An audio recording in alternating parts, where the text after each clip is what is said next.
If you find any errors, ads pop up, ads redirect, broken links, non-standard content, etc., please let us know. Report chapter so we can fix it as soon as possible. Book 2, Chapter 120. Chapter 120. Selwyn. Selwyn hooked a wolf head pin with his pen, placing it in the north to block Richard's front. He then moved the other wolf heads around, ensuring that the east and west were surrounded. Only a single troop was left in the south, slowly following behind Richard as he went. Selwyn himself tagged along with this unit.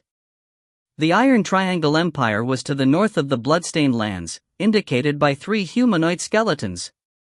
They looked like a pocket that was waiting for Richard to get in. The closer Richard's army got to the location, the smaller the chances that they would change route. Sometimes, victory and defeat could be determined by a single wrong move. He thoroughly looked over the map, about to give out new orders, but suddenly frowned. Richard's route on the map ended up being a series of complex S-shapes. Although it looked like he was doing his best to escape north, he had only moved 30 kilometers north since the start, compared to an entire 200 kilometers east. Looking at the route, he felt a bad premonition stirring up in his heart. This is wrong.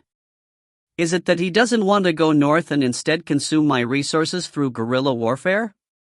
Damn it, the number of casualties is already so high.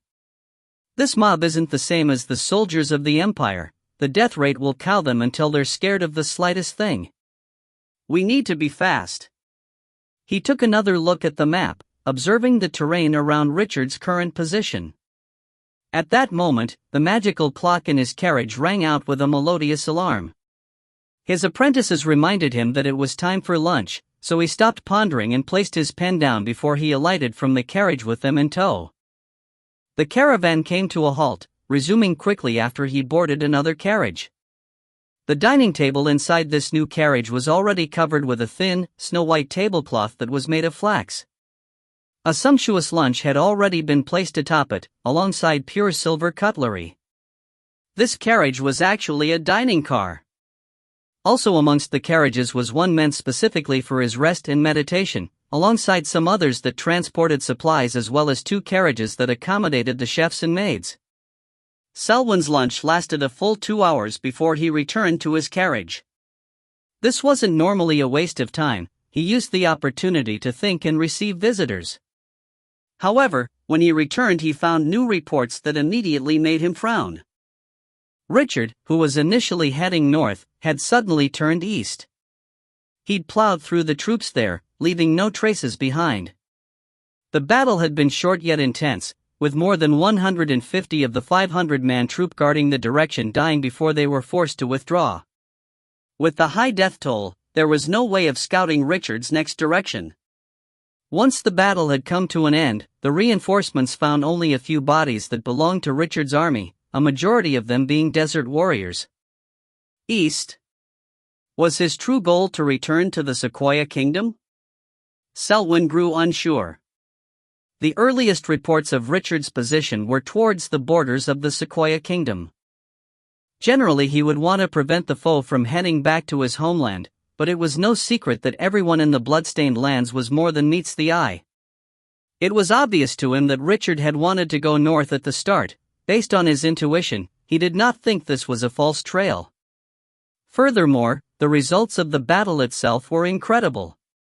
It was normally impossible for troops of that caliber to kill 150 experienced soldiers in a mere 10 minutes. Selwyn quickly decided that he had to view Richard's commandership in person. He instructed his assistants to prepare horses and magic scrolls, telling the guard leader to choose 50 of their best warriors to accompany him to the front lines of the battle. However, this decision was met with tactful resistance on the part of the 2 female mages. They felt that the absence of adequate protection would make it a dangerous mission, and this was a hunt that had been conceived at the last minute. Selwyn had been thrilled by the prey, thus taking over command from Red Cossacks members. This had already delayed them greatly. If Selwyn were put in danger during the mission, they would most likely be executed when they returned to the Empire. In their point of view, a possible heir to the throne like Selwyn was 1,000 times more important than some unknown group of thieves. The guard leader took the assistant's side. He was more firm and blunt, stating directly that nothing was more important at that moment than vying for the title of emperor. The secret forces of the empire had already headed south. There was no time to be distracted by other issues. This guard leader had been a trusted aide for many years, causing the mage to hesitate. At that moment, two swift horses raced towards them carrying scouts with information to report. It made the normally calm prince frown. First was that the Iron Triangle Empire's secret forces had met up with two marquises and the forces of the Church of Valor, together forming a 2,000-strong contingent with 200 paladins, 200 imperial knights, and more than 10 priests that were awaiting his command. The next was even more urgent. The black demons from a foreign plane had broken into Twilight Oasis, killing more than 2,000 people and enslaving the rest to form an army of more than 3,000. 3,000! Selwyn laughed mockingly. Looks like these friends from afar issued a weapon to anyone who can move. Alright, let me look at the map. Standing in front of the large map that indicated the location of his troops, Selwyn looked towards Twilight Oasis and sighed, instructing the caravan to turn around as they headed towards their camp. He was already deep into the northern portions of the Bloodstained Lands. He needed to set out immediately to rendezvous with the secret forces, lest he be attacked by these enemies. Selwyn reluctantly looked at the various marks he had made all over the northern Bloodstained Lands, letting out a deep sigh. These marks signified battle after suffocating battle, with numerous plot twists and unexpected outcome. The pack of wolves he had sent had left their bite marks on the prey, but the prey only sustained superficial wounds while the predator's teeth were ruined. Richard! You better live on. Once I get the chance, I will show you what strategic dominance is all about, huh? Selwyn shook his head. Richard was a gifted general in his eyes, but not a true commander. However, he himself was a commander over all others, one vying to be a monarch. He only needed a bit of effort and luck. The Iron Triangle Emperor was short-lived, and there were more than 70 princes who wished to succeed him. The fleet made a beautiful red arc in the desert, swiftly turning southeast. A few swift horses passed the news to the roaming wolf pack, passing command back to those of Red Cossack. If you find any errors, ads pop up, ads redirect, broken links, non-standard content, etc., please let us know. Report chapter so we can fix it as soon as possible. Book 2, Chapter 121. Chapter 121. Turning Around. Richard was sitting under the shade of a stone cliff in a withered stone forest, recuperating with his eyes closed. His mana was being restored bit by bit, but right now he was only half full. As for the other two mages, both Tiramisu and Zendrol were only at a third of capacity. Even more worrisome was that Flozen was only left with a third of her own power. Half of her scrolls had been used up, leaving her with less than 30 on hand. Many of those were still blank, yet to be scribed. Even the desert warriors who were normally known for their endurance and stamina had started to show signs of fatigue. Many of them had fallen to the ground, entering deep sleep. Quite a few of the barbarians were wounded as well, but Flozen didn't have the energy to care about flesh wounds. Only 15 of the half-orc warriors were left standing. All but 9 of Richard's wind wolves had perished. These spawns of the brood mother were 10 times as important as any other level 7 underling. Their link to his mind was the sole reason Richard could control several hundred people like his own arms. At this point, the capabilities of the troops had entered an all-time low. Richard had ordered all of his party to burst forth with full strength in the most recent battle, resulting in a swift decimation of the opposing forces that left more than 100 of the 500 bandits dead.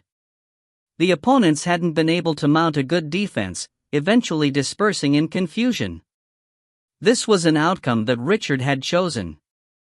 After the long tug of war, he could roughly predict where the familiar groups would be stationed. He sent his wind wolves out to determine their position, decisively pulling his entire army east and pouncing on the bandits who were only supposed to fight them 2 rounds later. Given Red Cossack's encirclement, it was extremely risky to take the initiative to attack you. Another group of well-prepared forces was always nearby, getting ready for the next ambush. If the blitzkrieg was met with a stalemate, Richard would have been pincered from two ends. Fortunately, the battle had developed in his favor. His contracted party had fought without reservation, achieving far greater results than expected. The rest of his men abandoned all other pursuits, focusing on changing their direction. Even though this had left them at their weakest point, Richard was sure the enemies weren't much better off. He opened his eyes, silently estimating the time that had passed as he stood up with the support of the rock behind him. His entire body was stiff, the 6 unhealed wounds on his back and shoulders still aching dully. One wouldn't even know the original color of his robe anymore, it had hardened up like leather and grown red. Sweat and blood had blended with the characteristic red soil of the bloodstained lands, soil that had acquired its color as blood constantly seeped into the ground and dried up. Richard's mouth was filled with an unpleasant taste. He spat out 2 clumps of sand, the horse blood still churning in his gut, making him feel like he was burning up from within. He felt the constant urge to clear his stomach of its contents. He chose to ignore that need, combing his hair as he inhaled deeply. The vitality rune was slowly replenishing his strength and mana, allowing him to force his eyes open and flash a refreshed grin. He then made his way to the soldiers who were sprawled on the ground everywhere, barking loudly, "All of you, wake up! Get ready for battle! Let's show those bastards who are chasing us what we're made of!" Hearing his loud call, many of the soldiers immediately got up and grabbed their weapons, preparing for war. The continuous battles had elevated his status in their hearts, making him a divine existence. They instinctively followed his every command. Although the mere half-hour of rest was not enough, they still clambered up as fast as they could, rushing to the wind wolves in charge of them. A few were simply too tired and deep in slumber, but a few kicks got them on their feet. A few minutes later, the entire army hid itself within the forest. Sand started blowing in from the horizon not long after, as a troop of horse bandits came bounding towards Richard while following the trail. This was about as expected, making Richard pleased with the increased calculative ability from his blessing growing. His grasp of the situation was now stronger than ever before. Light was just starting to leak into the sky. The very fact that these soldiers could accurately follow his trail in the dim morning light told Richard that their leader was quite skilled. There weren't many soldiers in this group, only 200 or so. They looked like they were newly formed, with a foreign flag and outfits, but Richard could clearly feel that some of the desert warriors and barbarians were starting to feel a little shaken. There was a mix of fear and strong hatred on their faces. That reaction told Richard that this group consisted mostly of slavers. With that in mind, he started to plan the engagement in his head. As they were nearing the stone forest, the leader of the slavers suddenly stopped his horse. Many years of battle had sharpened his intuition, and he could feel extreme danger coming from the stone forest ahead. However, the moment he stopped his horse, a sharp arrow from the darkness shot straight for his heart. The shot was extremely crafty and dangerous, leaving the leader with no time to respond. He reined his horse in immediately, causing it to stand and take the shot for its master. Suddenly, the slaver saw a young girl dressed in white float past him from at the corner of his sight. Startled by the inexplicable sight, he looked around to search for her, but she had disappeared. The leader suddenly felt a slight chill run down his back, quickly extending to the rest of his body. All energy seemed to drain out of him in the next moment, and he blacked out and fell from his horse. Seeing the opposing commander brutally murdered, Richard promptly started commanding the wind wolves and knights to charge out from within the forest and counter the attack. A mass slow from him and a fierce spell from Zendrol impacted the enemy cavalry moments before the melee, leaving at least 30 of them in turmoil. "They have a mage," one of Richard's knights shouted. Some people on the enemy side tried to warn their mage of the danger, but the man had only just started on a spell before he was beheaded by Waterflower, who had appeared out of the blue. The mage's 4 guards ended up being completely useless. The two armies clashed violently. The chaotic battlefield was like a chessboard in front of Richard's eyes, every piece under his control. The movements of his pieces allowed him to even influence the opponent. As with the last battle, this one was short yet intense. The slavers, although individually powerful, had met with an ambush that killed their commander early into the battle. They immediately went into retreat, quickly leaving 100 corpses behind as they escaped. Richard himself hadn't been able to escape injury, with 10 of his men laid to eternal rest in this forest. Yet, he couldn't afford to care. They cleaned up the battlefield in a mere 10 minutes before he took his troops and sped north. This was tens of kilometers away from his original route. Even if the enemies had an ambush up north, Richard believed they couldn't move over in time. If you find any errors, ads pop up, ads redirect, broken links, non-standard content, etc., please let us know. Report chapter so we can fix it as soon as possible. Book 2, Chapter 122. Chapter 122. Spectator. The next 3 hours, the team rapidly moved through the desert to arrive at a towering mountain range. They had encountered a single attack in the entire duration, easily defeating the opponent and killing more than 30 of their number. Once the battle had come to a close, they had remained safe from nightfall to the next dawn. Richard frowned as their vanguard reached the foot of the mountain range. He stared south towards the blood-stained lands, growing silent. "Why did you stop, boss?" Gangder asked from beside Richard, taking down a water skin from his horse and shaking it hard before he took a few big gulps. A familiar, tart smell assaulted Richard's nostrils. The water skin was filled with horse blood, and half of it had coagulated at this point. It was giving off a rancid odor. "Have everyone rest here, we wait for the enemy." The warriors got off their horses one after the other and laid down on the ground, many falling asleep immediately. Those who used magic took the chance to meditate, restoring their mana. Richard was still pondering over the situation. Countless thoughts ran through his mind as he made innumerable deductions in a short span of time. Ever since they'd changed tactics and charged out, the bandits' movements had grown extremely strange. Regardless of what their motive was, it seemed like the situation was swayed into his favor. The fewer encounters gave his army much-needed rest, and when they did come, the attackers didn't have great morale. The weaker spirits of the bandits allowed them to get away with far fewer casualties. Richard squinted as he looked at the foot of the hills at the north. What was waiting ahead? His gaze soon shifted southeast, to the stone forests of the blood-stained lands. No one would have expected that to be his true destination. The moment he realized their army had been caught up in the wolf pack tactic, Richard had changed his strategy. He used guerrilla warframe to deplete Red Cossack of their warriors, and planned to follow the eastern border of the bloodstained lands to detour back to Camp Bloodstone. The broodmother was still moving around in the vast mountain range there, having become the overlord of the area. It had devoured many level 12 and 13 beasts, accumulating an army of hundreds of windwolves, and it could spawn more and more every day. It wasn't far off from leveling up again. Richard had planned to converge in the mountains near Camp Bloodstone, waging a war of life and death with Red Cossack. However, the situation had strangely changed over the past day and night. Richard closed his eyes hard and tried to clear his head, concentrating on meditation. The most important thing right now was the upcoming battle. If his tactics couldn't prevail, strategy wouldn't even matter. The wait was an entire 2 hours.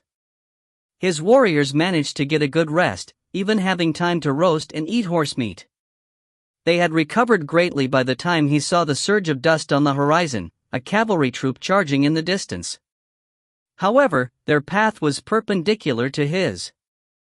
It wasn't until a sharp-eyed scout noticed an anomaly in their direction that the leader whistled. They adjusted direction, but stopped a few kilometers away from him. It was as though they were unsure of whether to attack head-on or split up flank him. In the more than 10 days of constant battle, this was the first time that Richard had encountered such a situation. His troops were well rested, and his enemies were in disarray. Recalling how a 300-man troop retreated after losing only a tenth of their numbers, Richard suddenly smiled as he pointed at the bandits. "Let's send them packing." The warriors got up immediately, the barbarians forming a neat front line and starting to advance. The cavalry on both sides started flanking towards the left and right. The desert warriors were like hungry wolves that ripped into the charging opponents, tearing the enemy formation apart. The horse bandits were quickly flustered, and a whistle sounded quite quickly, causing them to turn around and escape. Their prey was no longer exhausted, having regained the ferocity of a beast. Past experience told them that the only outcome of taking this fight would be the complete destruction of their side. The difference in ability between Selwyn and Red Cossack's men was like night and day. The sheer number of losses had accumulated to a breaking point, completely crushing their morale. Richard decided to lead his troops north. Although he originally wished to loop around to Camp Bloodstone, exploring the mountain range at the border of the Iron Triangle Empire was just as important. As long as there was an opportunity, it was worth trying. He thought over the recent battle repeatedly, eventually flashing a clear and relaxed smile as he figured it out. Our opponent seems to have changed. That's good. Although he didn't know what exactly happened, the mysterious person manipulating this pack of wolves had disappeared. Red Cossack was back to being a bunch of hunting expeditions that were as loose as sand. This was great news. The tightening hold over them had relaxed once more. Whatever the reason was, whatever conspiracy their pursuer had been embroiled in, was none of his concern. As long as he could preserve his army's core strength and find the Schumpeter base in the mountains, that would be a great victory. The constant fighting was an iron hammer that had tempered his heart, the harsh battles constantly strengthening his will. Now, Richard had a natural dignity to each of his gestures. He still didn't speak much, but each of his words was concise and direct. The elven beauty he had inherited from his mother had been ground away, his face no longer as refined and delicate. "Do you sense anything?" Richard asked Flozan. They had already entered the mountain range, his judgment on the change in Red Cossack ringing true. Flozan had the Book of Time in her hands, a pale gold hourglass slowly rotating on the page. She stared at it for a while before pointing northwest. "There are strong space-time fluctuations in that direction." "All right, we'll head there and have a look." Richard waved his troop forward, and they disappeared into the vast forest. Once night fell, the warriors built tents and lit a bonfire on a gentle slope. Magical beasts that they had hunted were washed clean in a stream, roasted by the fire. When the fragrance of roasted meat diffused into the air, the camp suddenly burst into cheers. They hadn't bathed in more than 10 days, nor even drunk clean water. Being able to bite into a piece of hot, greasy meat would be heavenly. Richard finally had a bath. Although the forest stream was chilling to the bone, it washed away the grime that had accumulated over the past weeks. It made him feel so comfortable he wanted to moan. They were at a hidden alcove upstream from the camp. The river curved here, the flow relatively mild. Flozan was cleaning up right beside him. Seeing her beautiful amber features and the rune tattoo that had integrated into her body, Richard couldn't stop himself from helping her wash. Halfway through the process he dragged her up the bank, pushing her down. A unique sound of intense pants sounded out as a battle began at the side of the stream. They had only just begun when Richard's body suddenly stiffened. "Someone's peeking," he whispered. Flozan squinted her eyes, asking with a soft moan, "Who?" "Waterflower." The soul guard couldn't hide her position from him. And even if he didn't know her position, nobody but her could get so close without him noticing. Flozan's body suddenly heated up, and she started moving violently. Let her see. Richard had never been watched during the act before. It was a strange feeling, giving him an unusual sense of excitement. He snarled loudly, becoming as ferocious as a beast himself. An hour had passed by the time Richard and Flozan returned to camp. Waterflower had watched them for the entire duration, only leaving quietly when Richard stood up. If you find any errors, ads pop up, ads redirect, broken links, non-standard content, etc., please let us know. Report chapter so we can fix it as soon as possible. Book 2 Chapter 123. Chapter 123. An effortless attack. Most of the soldiers had already filled their stomachs up by the time Richard returned, washing up downstream before they returned to their tents to sleep slowly. They were already used to sleeping at any time. Anyone who wasn't on patrol or night watch slipped into slumber quickly. Someone had placed a plate of roasted meat in front of Richard's tent, alongside a piping hot bowl of meat soup. Just a whiff of the delicious aroma told him this was cooked by the trolls, so he ate to his heart's content. Both his mind and body were currently relaxed. Contrary to expectations, he was in great spirits with no hurry to sleep. He thus took out the runes he had retrieved from the Bearguard Knights, beginning to repair them. Some ended up unusable, but most of them would work. By the time the night passed, Richard had 5 strength and a single defense rune on hand. The boosts varied from 15% to 25%, a far cry from their original effects but still divine compared to the goods he sold to those of failure. He left a single 15% strength rune untouched, while he attached the rest to slots and slotted them onto the Archaran Knights. Only 5 of them were left. The only one at level 11 got both a strength and defense rune, while the youngest got nothing. With the boost in power from the runes, the power of the rest was boosted and stabilized at the caliber of level 11. Richard led his troops through the boundless hills and woods, all of them stronger than ever before. They walked for 5 days before finally managing to locate Sinclair's base. Unlike their own, this was an enormous base that was comparable to a small city. The towering lighthouse of time was extremely striking, just as striking as the Mensa family's crest on the wide open gates. However, it was extremely quiet. If one looked through the gates, they would see not a soul in sight. It seemed to be a ghost town. The base was located on an open plain that was out of place in the middle of the dense forest. Richard didn't enter right away, remembering the circumstances when he had first reached Thaler. He stationed a majority of his troops in the distance, personally leading his direct subordinates who were used to forest battles and 5 of the Windwolves as he began to search the surroundings. That decision proved to be fruitful. They found a small army camp not far away, with about 100 soldiers, 5 paladins, and a young cleric. Looking at the crest on their robes, they were worshippers of Ceres. Richard had spent a lot of his time in the Bloodstained Lands learning about the gods of Thaler. In a certain sense, they would be his true arch-enemies. He later found traces of a portal and the remains of a battlefield on the other side. Although the place had been cleaned up, some of the permanent traces provided enough indication of how tragic the battle was. All of the dead bodies had disappeared, however. They were probably carried away by those of the church. Richard quietly returned to his own camp, waiting until the dead of the night before stealthily leading his soldiers out under the cover of darkness.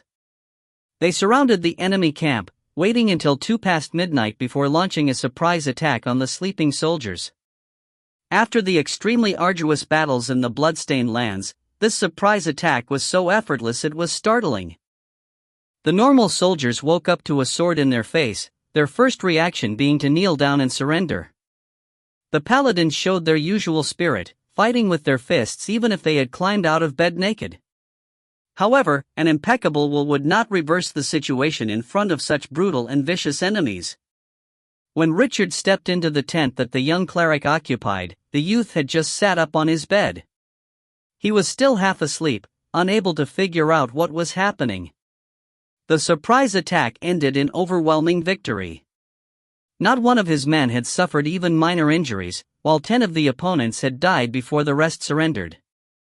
3 of the paladins had been killed in battle, while 2 more were knocked out before the battle stopped. As for the cleric, he had surrendered as well. Seeing the results of the battle, Richard shook his head in resignation. Repeated battles on the edge of death had toughened up his subordinates, making every blow of theirs fierce and violent. Now the problem was that they often couldn't stop themselves in time. As such, more opponents were killed than injured. Richard had his soldiers clear up the battlefield, making an inventory of the spoils of war as he entered the cleric's tent and sat down. He had the cleric escorted over, beginning the interrogation. Someone who surrendered without a fight certainly wouldn't have a strong will. The fellow wasn't of the sort to sacrifice his life for his faith, and he was exceptionally cooperative as he rapidly answered all of Richard's questions. This would surely affect the grace he was afforded, maybe even forcing him to drop in level, but to him that was a small price to pay to keep his life. Kars was as young as he looked, only 22 years of age but already level 5. In the pantheon of Phalar, someone serving a greater god like Ceres could only be called a cleric at level 5, given independent charge of a task. According to him, a great battle had ensued on the day that the invaders moved through the portal. The allied armies of the greater god Ceres and the intermediate god Naian had suffered a crushing defeat, their battle priests and paladins completely wiped out. This was nearly the entire combined force of two large churches, severely diminishing their power. Sometime later, the church had joined with the Iron Triangle Empire to launch a second expedition. However, they discovered that the formidable invaders were nowhere to be found. They only found a base of unknown origin.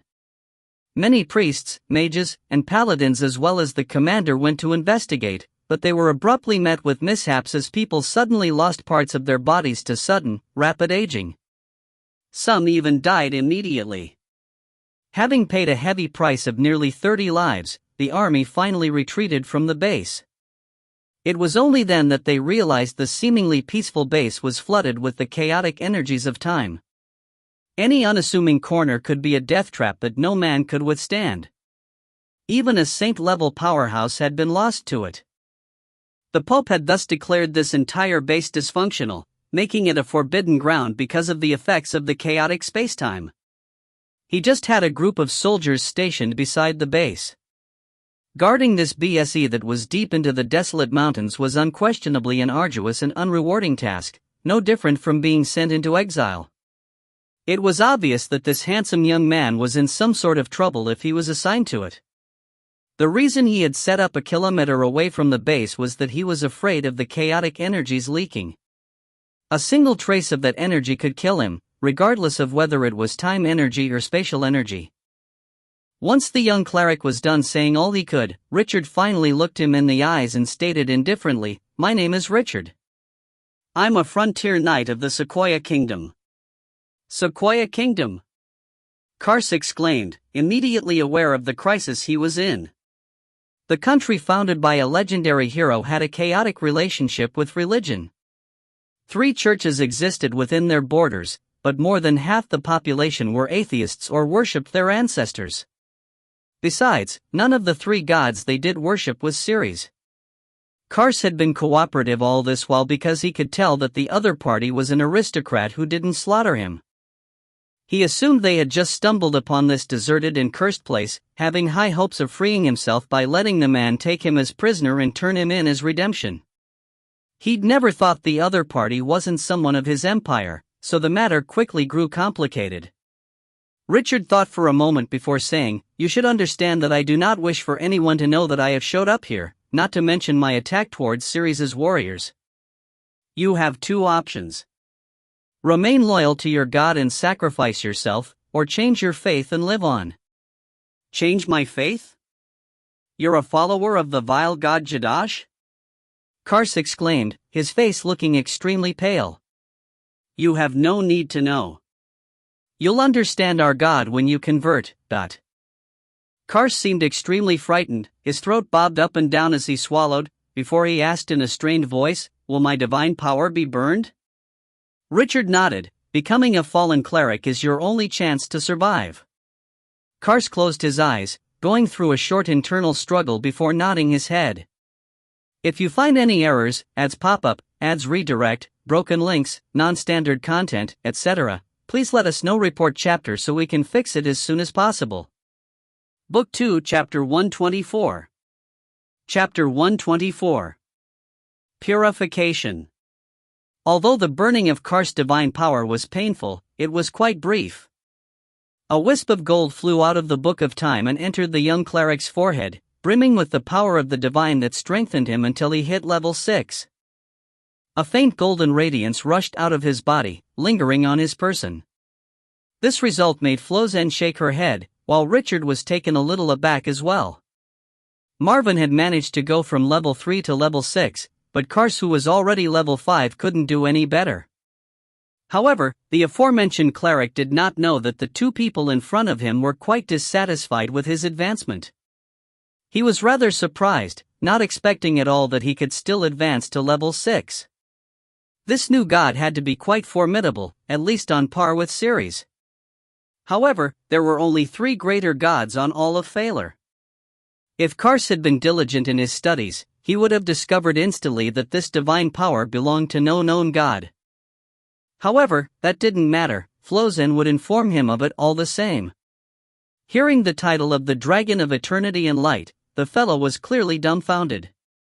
He tried his best to recall, but the name didn't ring any bells.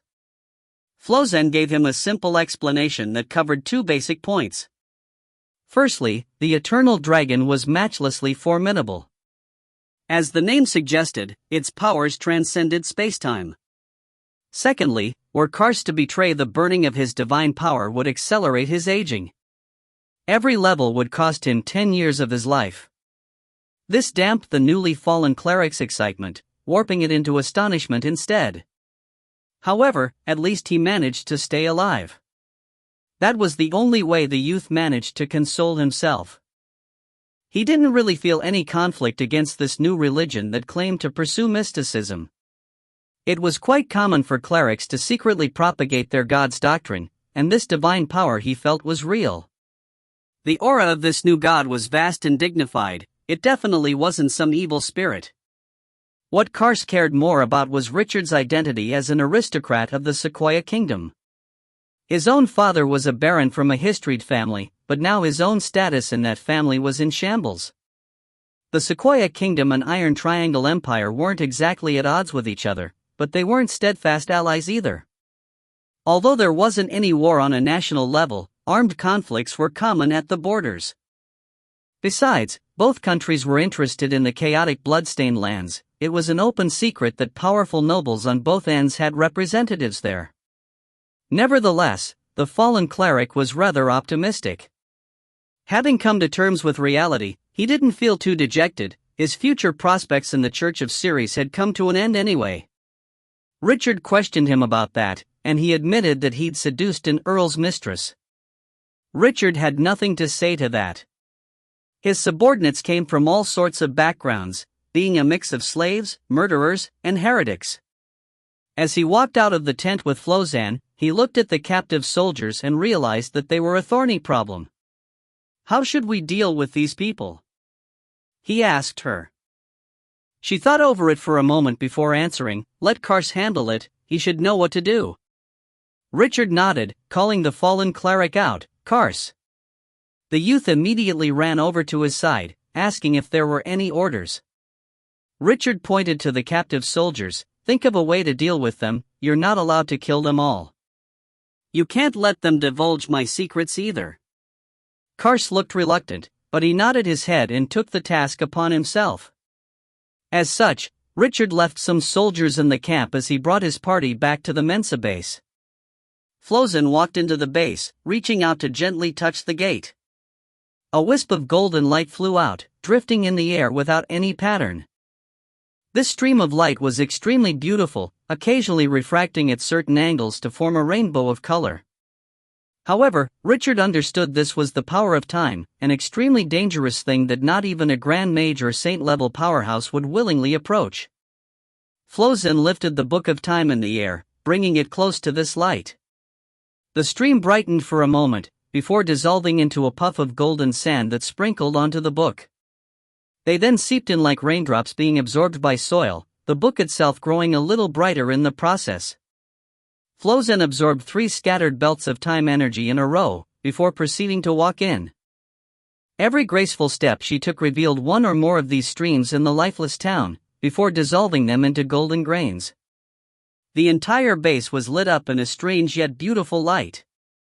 The Mensa base was very large, and it took Flozen an entire week to absorb all the power of time within. This also meant the death trap had been purified. In the meanwhile, Richard had gone to camp to craft a rune. This one was a mana boost, prepared for himself. With the understanding he had of his own body, substantial changes had been made over a standard rune. The boost wasn't affected at all, but the demand for capacity was greatly reduced.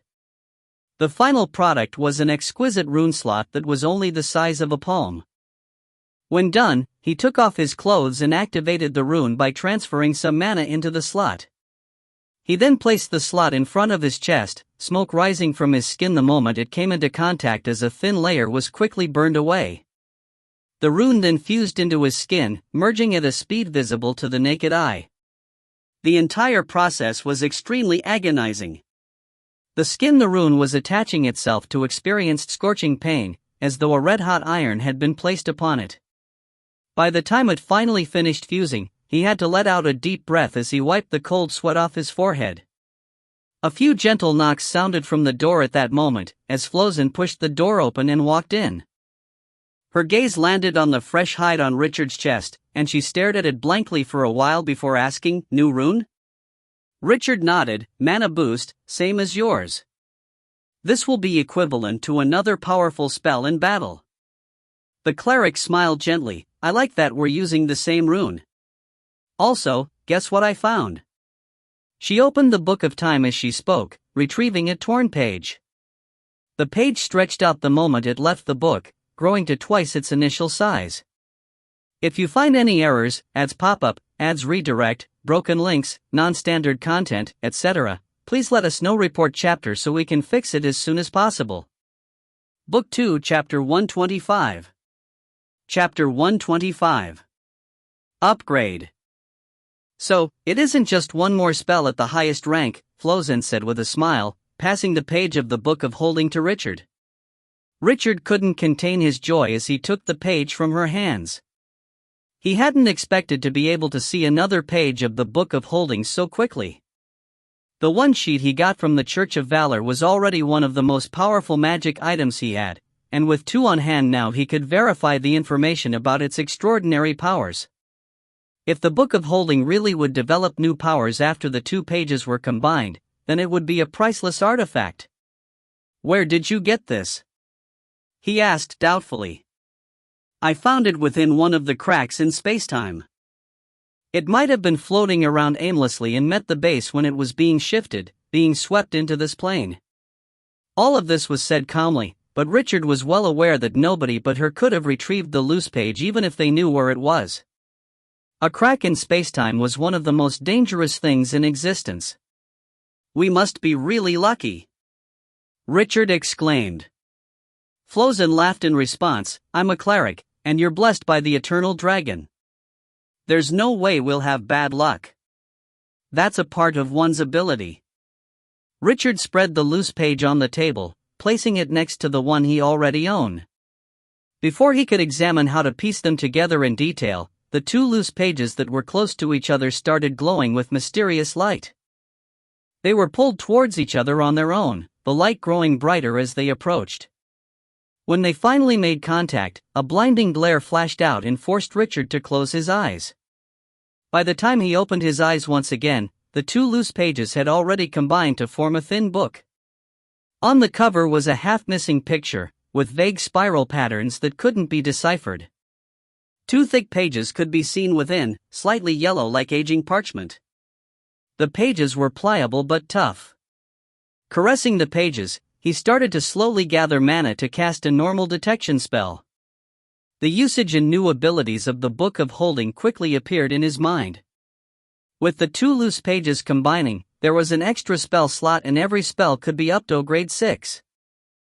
This meant a total of 3 grade 6 spells. With the current levels of the enemies they were fighting, that would be enough to completely reverse the situation.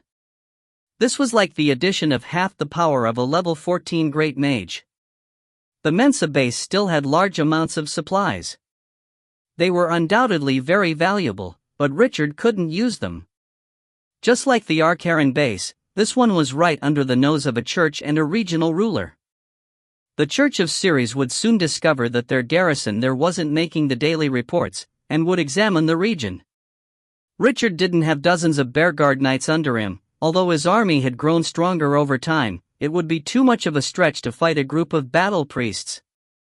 Having collected all the magical resources, Richard swapped out the equipment of his men for whatever was stored in the base. Sadly, the barbarians were far too large, there was no armor that would fit them. Some simple measures were taken instead, armor plates placed at their chests and backs and bonded together with pelts. He estimated that this change in equipment grew his army's prowess by at least 15%. Another surprise was that all the captive soldiers joined Richard's troops. Kars had used a method similar to Flosan's own, having them pray nonstop in a 7-day ceremony. However, these prayers weren't in praise of their god, but to curse Ceres. They would spit at their god's image repeatedly as well, and the 7 days of cursing ended up shrouding them in an unnoticeable dark energy. These soldiers were now blasphemers. The dark energy surrounding them would be clearly visible to any cleric of Ceres, and would be detected by anyone with powerful magic. If they dared to return and were caught, they would immediately be burnt at the stake. Even if they went forth and sought mercy, confessing everything, they would not escape punishment. It would only be considered their redemption.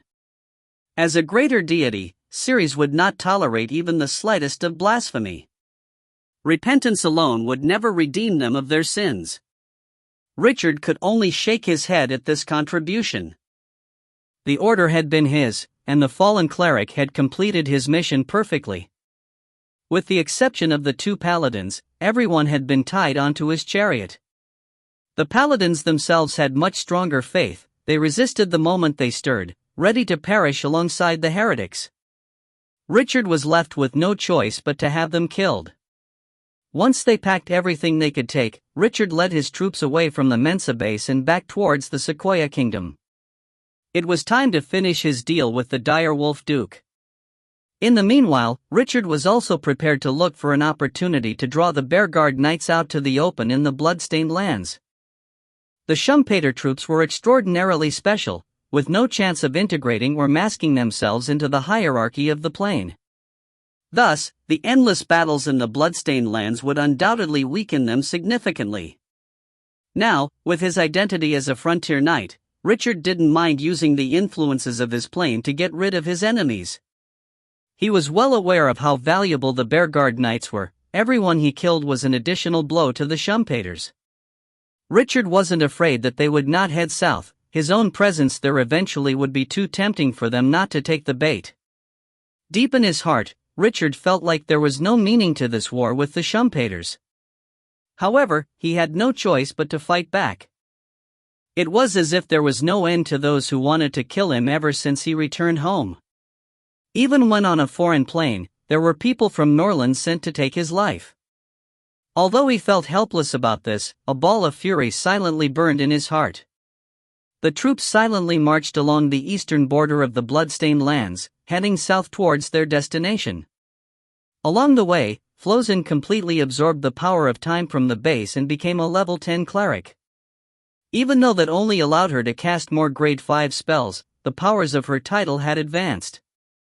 The title of Daybreak allowed Flosan to decipher and borrow the divine powers of other gods. At the first level, she had the ability to strip away small amounts of divine power, and now she could both absorb more and use her own power to drive those of other gods. She could basically use the scrolls and divine items of other deities without having to alter them at all. All it would take was a small amount of her own power. This was a frightening ability, one that caused Richard to reassess the clerics of the Eternal Dragon as a terrifying opponent. Not only could they use the powers of others, they would be able to analyze and dissect the power of their enemy. And he didn't even know what the title of First Light of Dawn granted High Priestess Ferlin. However, even as he evaluated Flosan, he forgot to consider his own blessings from Alucia, his talent, and the Brood Mother. Just as Richard was about to reach his destination, a rare war of great proportions was playing out in the bloodstained lands. If you find any errors, ads pop up, ads redirect, broken links, non-standard content, etc., please let us know. Report chapter so we can fix it as soon as possible. Book 2, Chapter 126. Chapter 126. Unwilling Defeat. Selwyn was stood atop his carriage, gazing at the battlefield far ahead as he continuously yelled out orders. His voice was already amplified by his mana as much as possible, but in this battlefield full of death cries, yells, and world-shaking howls, his range was limited. By this point, the great mage had already lost his calm grace. Sweat continuously dripped from his forehead, and despite the aid of magic his voice had grown hoarse from all the roaring. However, he himself was unaware of all this. His loyal messengers were still shuttling between the carriage and the army like a stream, but facing the ever-changing battlefield even his orders were too difficult to execute accurately. Right wing. Hold the right wing, who let you send in the cavalry, withdraw. Don't you see the back lines ready for the attack? Damn it, they already charged. Block. TCH. Send a team of Imperial Knights to the right wing and break their charge. Remember to take a cleric. 20 Imperial Knights in bright armor started charging out from near the carriage after Selwyn's roars, gradually speeding up until they reached maximum speed in a few hundred meters. They had already leveled their long lances, using the inertia to crack down on the Bear Guard Knights who had broken through the front lines on the right wing. Two currents of steel clashed into each other, but the violent collision ended with the defeat of the Imperial Knights. The tall, strong men had encircled the Bear Guard Knights, but the difference in power was far too great. Most of them were sent flying away alongside their horses as the enemy's magical horses burst forth with unimaginable strength. There seemed to be no resistance during the collision, as the black-armored knights didn't pause for even a moment. They just sped up to chase the Imperial Knights who were thrown out, cutting many knights and their horses in two with their swords. It was as though the Bear Guard had been possessed by a god of death, sweeping back and forth across the region until none of the Imperial Knights were left alive. The gap on the right wing grew even larger. Fortunately, these demons didn't seem able to withstand a long battle. They retreated after disrupting the right wing, and countless warriors in all sorts of attire began fighting in their place. The right wing was embroiled in complete chaos. The Bear Guard Knights had chiseled through the middle of their formation, ripping it apart and allowing a large number of fierce and extremely vicious warriors to break in. When the allied armies of the Iron Triangle Empire and the churches of the Sequoia Kingdom couldn't hold on much longer, a ray of holy light poured out from the middle of the formation that was on the brink of breaking apart.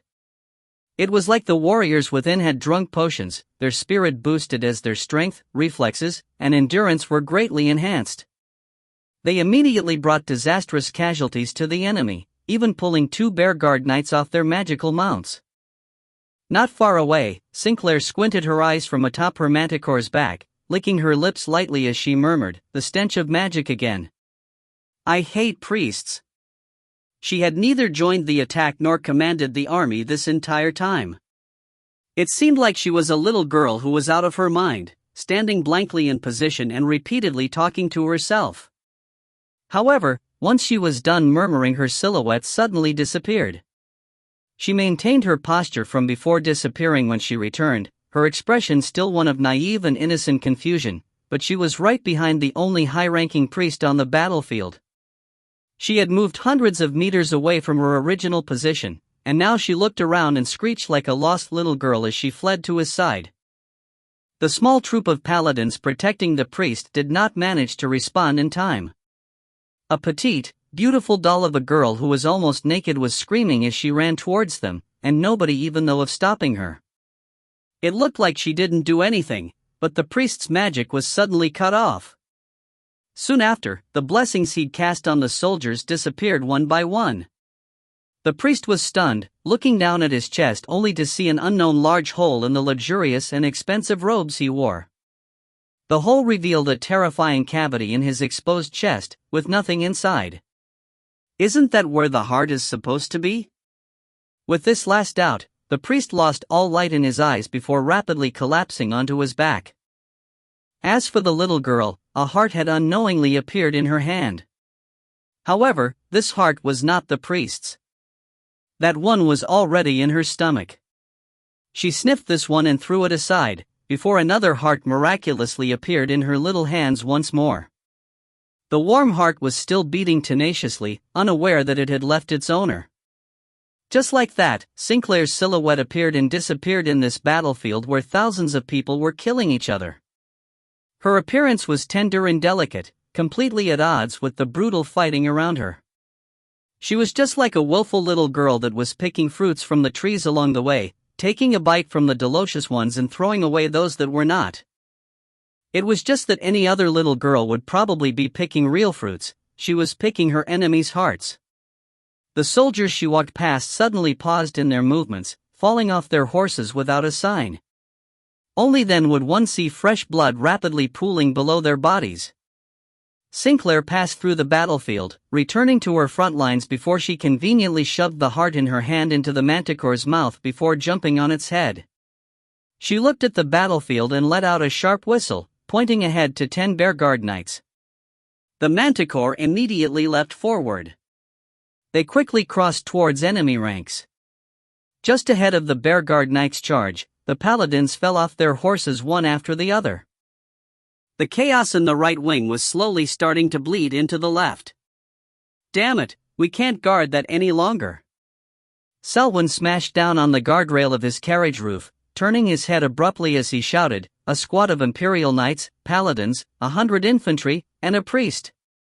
Selwyn's voice suddenly became faltered after giving the orders.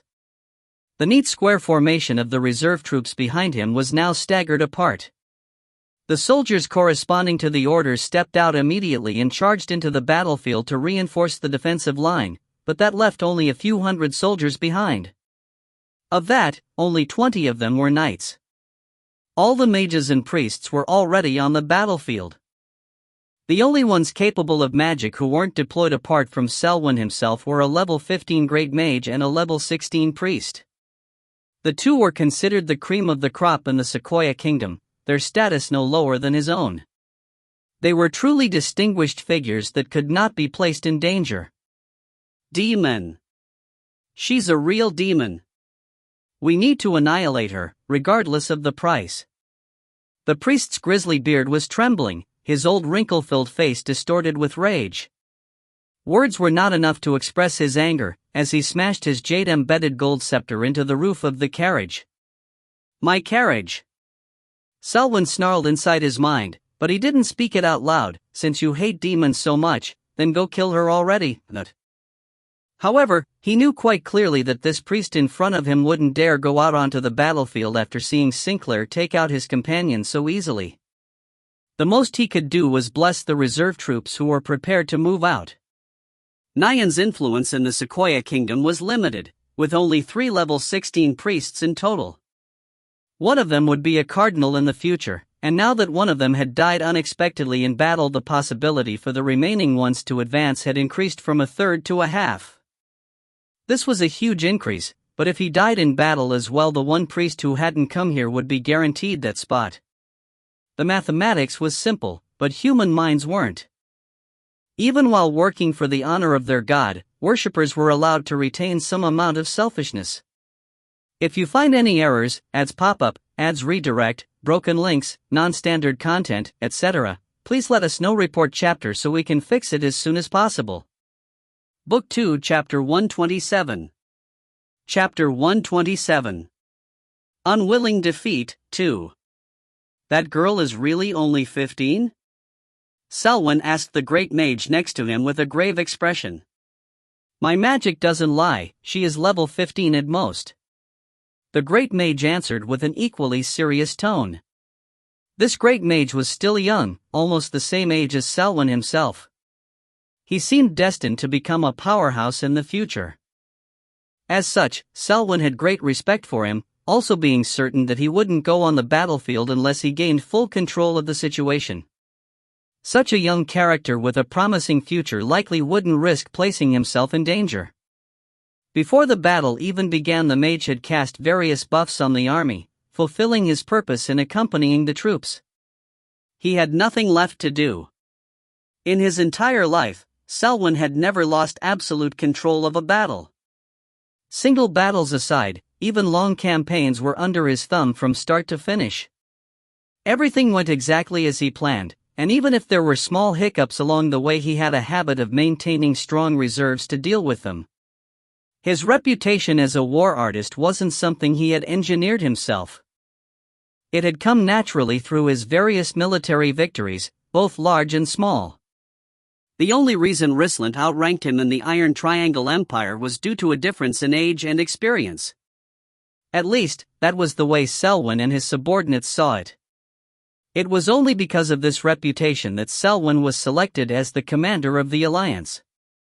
If not for that, this post would customarily have been taken up by a powerful general of the Sequoia Kingdom. Watching the battle from the sidelines, the nobles of the Sequoia Kingdom hid far away from the front lines.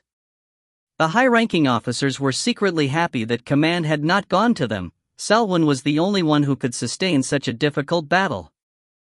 They themselves would likely have lost their front lines to that female demon's surprise attacks long ago. However, the only thing Selwyn seemed to change was the length of the struggle. With his carriage acting as the core of the army, ahead of them was a muddled battlefield with thousands of people. More than 2,000 elite soldiers had started the battle, and hundreds more had been engaged as it went on. There were still 100 or so elite soldiers around Selwyn, but they were the personal guard of the more than 10 groups of nobles here. They couldn't be activated unless they were surrounded and in immediate danger. The same went for Selwyn's 50 Imperial Guards. They were the protectors of the royal household, and their chief duty was to protect the prince. The Allied forces were up against more than 6,000 soldiers, but the opposing army was far inferior to theirs. There were all kinds of people amongst the troops, ranging from fierce robbers to ordinary men who just swung their weapons wildly. However, there was no place for weaklings in the bloodstained lands. Even ordinary men were comparable to common soldiers of the human kingdoms. The slight difference between them and the elites they were facing was overcome by their strength in numbers, especially in a staggered melee like this one. Professional soldiers took advantage of formations, discipline, and teamwork on the battlefield, amplifying their individual prowess. Their training allowed them to be twice as good as they were alone, also keeping their morale up. However, this battlefield was devoid of such superiority. The Allied forces couldn't maintain their formation at all, every organization attempt by Selwyn broken apart by the ferocious Bearguard Knights as they completely shattered all resistance. Once the black-armored knights managed to penetrate the toughest defenses of their enemies, they would return to a square formation and await further orders. They used this time to get some rest. Following them were ravenous slaves who would fight like wolves and tigers. The two great mages of the Schumpeter family didn't cast spells to assist the soldiers in their engagements. All their energy was used up in keeping the powerhouses of the opponents at bay. For mages above level 10 had already fallen to their spells, alongside 3 level 12 priests. This alone showed the difference between Norland and Phalar. If 2 mages of similar level from Phalar were to take their place, there would be no crushing victories. They would have had to exert all their effort, only barely coming out victorious. On top of all that, Sinclair's cunning was terrifying. She constantly had a dazed expression on her face, with nobody knowing when her hysteria would break out once more. The messy battlefield posed no distraction to her at all. She appeared and disappeared when and where she pleased. Her split-equals-second teleport abilities allowed her to quietly appear behind her target, killing them with one swift blow. Her hands, legs, knees, elbows, every part of her body was a deadly weapon, and most deadly of all was the 2 black daggers that she wielded with pinpoint accuracy. Faced against these blades, even an Imperial Knight's heavy armor seemed to be nothing but paper. Sinclair didn't attack often, but every move affected the outcome of the battle. A level 16 priest, a level 14 great mage, a saint-level paladin had all died at her hands. In fact, the only injury she had sustained on the battlefield was when the paladin had returned a blow in his last moments. However, the attack had only made her spit out some blood that was a dirty black. The manticore was quietly crouched down, its huge 10-meter body an unspeakable deterrence on the battlefield. Its abilities hadn't been put on full display. It seemed like it was only responsible for Sinclair's safety when she was alone. A group of elite soldiers had rushed at it early on, but its sting had emitted a cloud of poisonous mist that killed them within 30 seconds. The manticore seemed to tire after the discharge, but a few hearts from Sinclair in quick succession revitalized it. After that display, nobody dared near a 10-meter radius of it, not even the bearguard knights that were on the same side. Selwyn had assumed that a battle against an unorganized mass would have been easy. Their disadvantage in numbers was merely superficial. Having led Red Cossack before, he knew that his 3,000 elites actually far surpassed the opposing army. And that was before the effect of battle on the mixed mob that had no training was considered. However, the battle had not gone as planned. That demonic young lady used her keen sense of smell on the battlefield, removing his powerhouses one by one. The stable front lines had been smashed to bits by the Bearguard Knights, turning the entire battlefield into a huge brawl. And Sinclair had brought 6,000 people with her. Given his understanding of the bloodstained lands, Selwyn feared every adult male had been herded to this battle. The hardest thing to comprehend was that the enemies were losing more men than he was, but that mix of soldiers that had been forced to battle showed no signs of wanting to retreat or escape. When Sinclair disappeared and resurfaced among a group of Imperial Knights, Selwyn knew that the group was certainly done for. How many people had this demon killed? It seemed like she never tired, and never got hurt. It made him feel like every time she was tiring, she healed herself by eating the hearts of his strongest soldiers. This was no misconception. Sinclair had a grade 4 rune on her body, the Dark Sacrifice. This rune could absorb the enemy's vitality, boosting the user's stamina and endurance. It effectively made her invulnerable to normal damage. This was an extremely powerful rune that was comparable to some grade 5 runes, but it had one breakout flaw.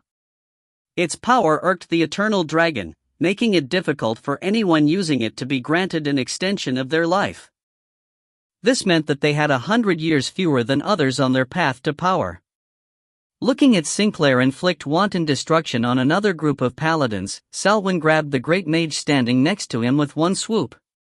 His eyes were blazing red as he gave the man a death stare, roaring at the top of his voice, "Look at what's happening. You say she's only level 15? You still dare say she's only level 15? If you find any errors, ads pop up, ads redirect, broken links, non-standard content, etc., please let us know. Report chapter so we can fix it as soon as possible." Book 2, Chapter 128. Chapter 128. Unwilling Defeat, 3. She's level 15 at most. The young great mage had extraordinary confidence and calm, coolly shoving Selwyn's hand away as he spoke without holding back. "My magic does not lie. Someday in the future, Sir Level 12 Mage, you will believe this." The emphasis on his level caused Selwyn to feel miserable. As a level 15 great mage at about the same age, this fellow's status was actually slightly higher than his own. As someone from the Sequoia Kingdom, he didn't have to acknowledge a prince of the Iron Triangle Empire. If not for Selwyn's own reputation as a war artist, the young great mage would long since have been offended by these words and grown hostile. The audience near the commander's carriage looked united, but they were anything but. A fair number of people here could tell that the situation was not going well. More than 2,000 of the opponents had died on the opponent's side, but they themselves had lost more than 1,000. This turned a 1:2 battle into almost 1:4. The front lines could crumble at any point, while those hated Black Knights were assembling once more behind their opponents. It wasn't just 10 this time, all of them had converged. Sinclair evidently wanted to end her opponent in a decisive assault. "Retreat!" Selwyn sent out his last command, his mouth tasting bitter as he did. This failure would become the largest blemish of his military career, one that was difficult to clean off. He'd lost an entire legion of Imperial Knights and 500 elite infantry. It was a huge blow to the Empire's strength. All of the paladins and battle priests being wiped out would also deal a great blow to their ally in the Sequoia Kingdom, the Church of Valor. The death of a level 16 priest, a Saint Paladin, and numerous mages was far beyond the loss of the knights. What he found most difficult to accept was that the great mage was still insisting that Demon was level 15, because magic tells no lies. These words had come from a future Grand Mage, so he couldn't even doubt them. When the horse carriage started to pull back, Selwyn swept his eyes over the battlefield one last time. He suddenly had the urge to curse. That woman had dealt with a dozen heavy knights in that moment. She was a restless killing machine.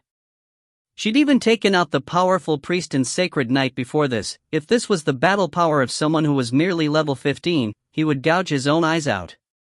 Selwyn really wanted to ask if this genius brain was filled with magic or dead yeast. Nobody below level 18 that he knew of could achieve such results on the battlefield. He was willing to swear on his royal ancestors that no matter what level the demonic girl was, her battle might definitely reach level 18. With retreat being called, many of the nobles realized the situation was not ideal. They left immediately, their personal guard forming tens of streams that headed out in different directions. As for the soldiers still engaged in the brutal battle, they were ruthlessly abandoned. This was a very common sight in war. More soldiers could be recruited if they died, and if that didn't work, one could employ mercenaries. However, once a lord was taken as a slave, they would likely be beheaded. Even the best-case scenario would be paying a huge ransom, so why not just use that money to employ new soldiers instead? Sinclair suddenly shrieked in the distance, her voice so sharp it resonated through the sky. The giant manticore carried her into the sky, its tremendous body that was tens of meters long moving at a speed unbelievable for its size. It charged into the battlefield, pursuing Selwyn. There was no lack of powerhouses amongst the retreating troops, so there was only a slight panic.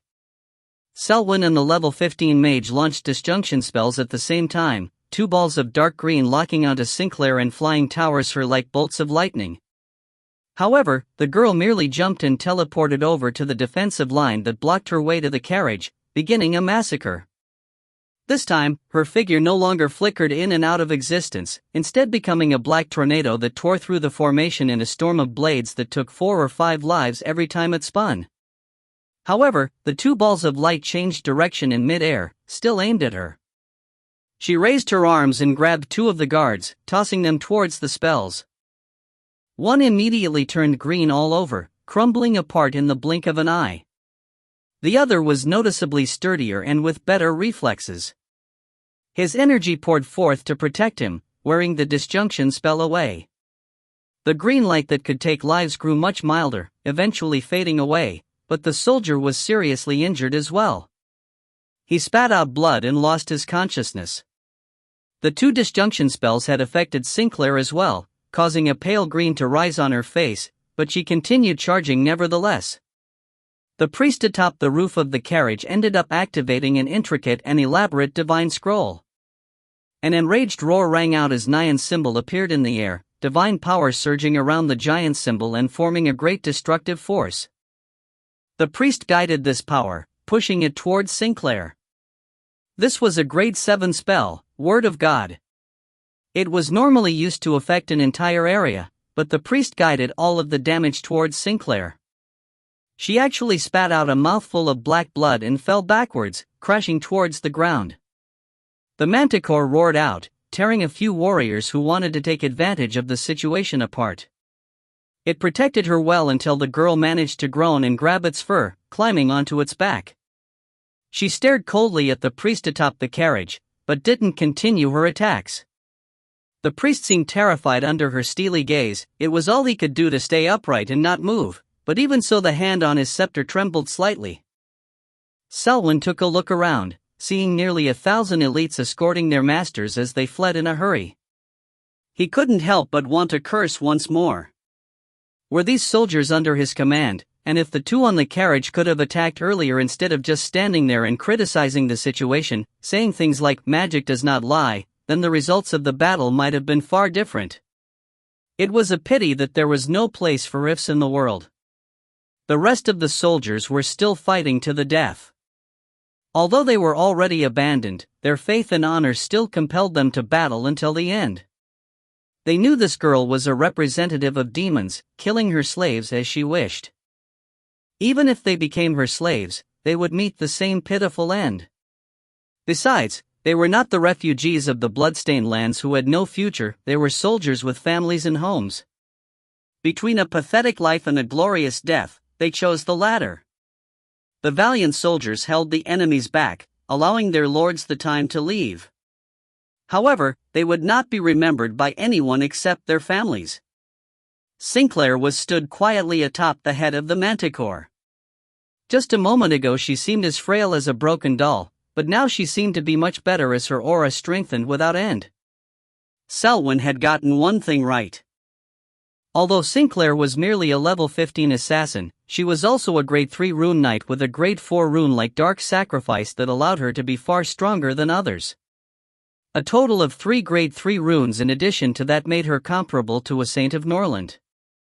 And in Failure, the standard of a saint dropped to level 16 from level 18. In addition to all that, the regenerative abilities of Dark Sacrifice amplified her might in large-scale battlefields. Just as Richard had concluded, the power of runes was a decisive difference between Norland and Failure. If you find any errors, ads pop-up, ads redirect, broken links, non-standard content, etc., please let us know. Report chapter so we can fix it as soon as possible. Book 2 Chapter 129. Chapter 129. News. Sinclair was in a great mood after defeating their enemies, strolling through the corpse-filled battlefield on her manticore, which was taking casual bites out of the bodies as it walked past. The creature was rather picky, only eating paladins and priests, completely interested in anyone who wasn't a cleric or was below level 10. Wherever the manticore passed, everyone stopped looting and gave it wide berth. The beast wouldn't favor these people just because they had fought tirelessly for its master, clawing up everyone it bumped into and fiddling with them like they were toys. Given its poisonous claws, there were no chances of survival. One of the mages approached the manticore's side, reporting the aftermath to Sinclair. 2,800 enemy soldiers had been completely wiped out, with less than 100 escapees. There were no captives this time. The troops who had grown dejected the moment Selwyn fled were immediately massacred by their men, while the rest had fought all the way to the end. After all, the men of the bloodstained lands were all bandits, they naturally wouldn't show mercy. Sinclair's own side had their losses as well, with 3,500 dead while half of the rest were injured. The girl waved her hands in annoyance. I don't care about that trash, it doesn't matter if all of them die. How are my knights? That's the most important. 6 dead and 4 seriously injured. 2 of them can't be saved, the mage replied with respect. Meaning I'm only left with 31 men who can continue fighting? Sinclair furrowed her brows. Yes, we've faced too many losses. Sinclair waved him to a stop before he finished. She thought things over for a moment before sighing. It looks like my game is at an end. I need to get more serious. Things come back to what we talked about before, whether there are real legendary beings on this plane. Anyone can call themselves a saint, but legendary? That's a different matter altogether. Only those who reach level 21 can unlock a legendary ability. Perhaps the so-called legendary beings of this plane don't have any legendary abilities, just calling themselves by that name like those mock saints. They might just be level 17 or 18, the mage conjectured. This is what Sinclair had been thinking as well. No. She eventually shook her head, her fingers subconsciously twirling the manticore's fur. I've already killed 2 of those mock saints, 3 if we count the one today. There's also the 2 level 16 priests as well. We haven't even been here that long, and this isn't even a powerful region of the plane. How could there be so many level 16 individuals if the plane greatly restricts such power? Failure feels vaguely similar to Norland. I already feel like I'm going to advance again. A look of surprise painted the mage's face as he rejoiced. That's great. If Sinclair managed to advance to level 16 at this age where strength was everything, it would greatly increase her standing and ability to win planar wars. However, the girl herself wasn't all that happy. It's nothing. The only thing it means is that the upper bound of this plane encompasses legendary might, and those rumors are all true. With how we massacred this army, we might end up facing a true elite of this plane. I may be a grade 3 rune knight, but that won't mean anything in a fight against a legendary. Perhaps we should start integrating into the plane, the mage suggested after much thought. At least we should branch out into the human kingdoms that aren't theocracies. After all, the gods of this plane are our biggest enemies. Indeed, that was one of the ways to invade a plane. However, it was a move that reeked of desperation. When one entered a new plane to explore it, there was a limit to the power of the people that could be teleported over. For example, a secondary plane limited at level 18 would only allow stable passage of those at level 15 or below. Any higher and the portal would grow unstable, giving rise to rifts in spacetime. However, the support of runes allowed the invading party to go head-to-head against the powerhouses of the new plane, or at least hold out against them for a while. Most expeditions failed due to one of three reasons. First and foremost would be direct interference from the gods of said plane. Second was human wave tactics from the residents of the plane. Last and most unlucky of them all was entering a plane without the resources to build a portal back. Those parties ended up being trapped unto their deaths. However, Sinclair had met none of those issues. Her problem was that they had come to an unknown plane, the standard of which appeared to be far higher than most other secondary planes. This posed a great disadvantage to her. Her individual strength was rather poor for this expedition. It wouldn't be difficult to imagine the ending if she were targeted by one of the powerhouses here. Thus, the best plan now was to move discreetly, only expanding when she had enough power and influence. Nonetheless, the mage wasn't able to understand how she felt. As a user of the Dark Sacrifice rune, she was extremely sensitive to the passage of time. The Eternal Dragon would never extend her life, making her unwilling to waste 10 years of her existence on a plane like this. That was 10 years of her precious youth. But it didn't seem like there were any other choices now, causing her to be in a terrible mood. She laughed a sultry laugh, containing the charm of an enchantress that could smite tons of men and women. The mage didn't feel too good at the sight. He knew this meant she was in a bad mood. He also knew better than to speak in a moment like that. The other mage arrived just then. He hadn't been cleaning up the battlefield, nor was he pursuing their enemies, instead going around and interrogating a bunch of people. He rushed over to Sinclair and said in a hurry, "My lady, there's news about Richard." Richard? Which Richard? She has been so relaxed and reckless this entire journey that she had almost forgotten the target of this expedition. Richard Heron. I heard a handful of people talking about him just now. Damn their stupid language, it was so hard to decipher it. They talked about the magic equipment bought by some sword saint that greatly increased his power. Apparently it was a device that was fit onto their body. Mistress, they're talking about runes. The mage was particularly excited. I asked around, and found out that Richard was at Bluewater Oasis for a while, having built quite a reputation for himself in the Bloodstained lands. The information on him wasn't kept secret. The deal had been quite expensive and involved a lot of high-profile people. As long as we catch him, we can get the coordinates to go back. Sinclair shook her head. It won't be that easy. If I'm not mistaken, Richard's team should have met with the same accident we did. Even if we catch him and find his base, we'd only find an extinguished lighthouse of time like the one at the Mensa base.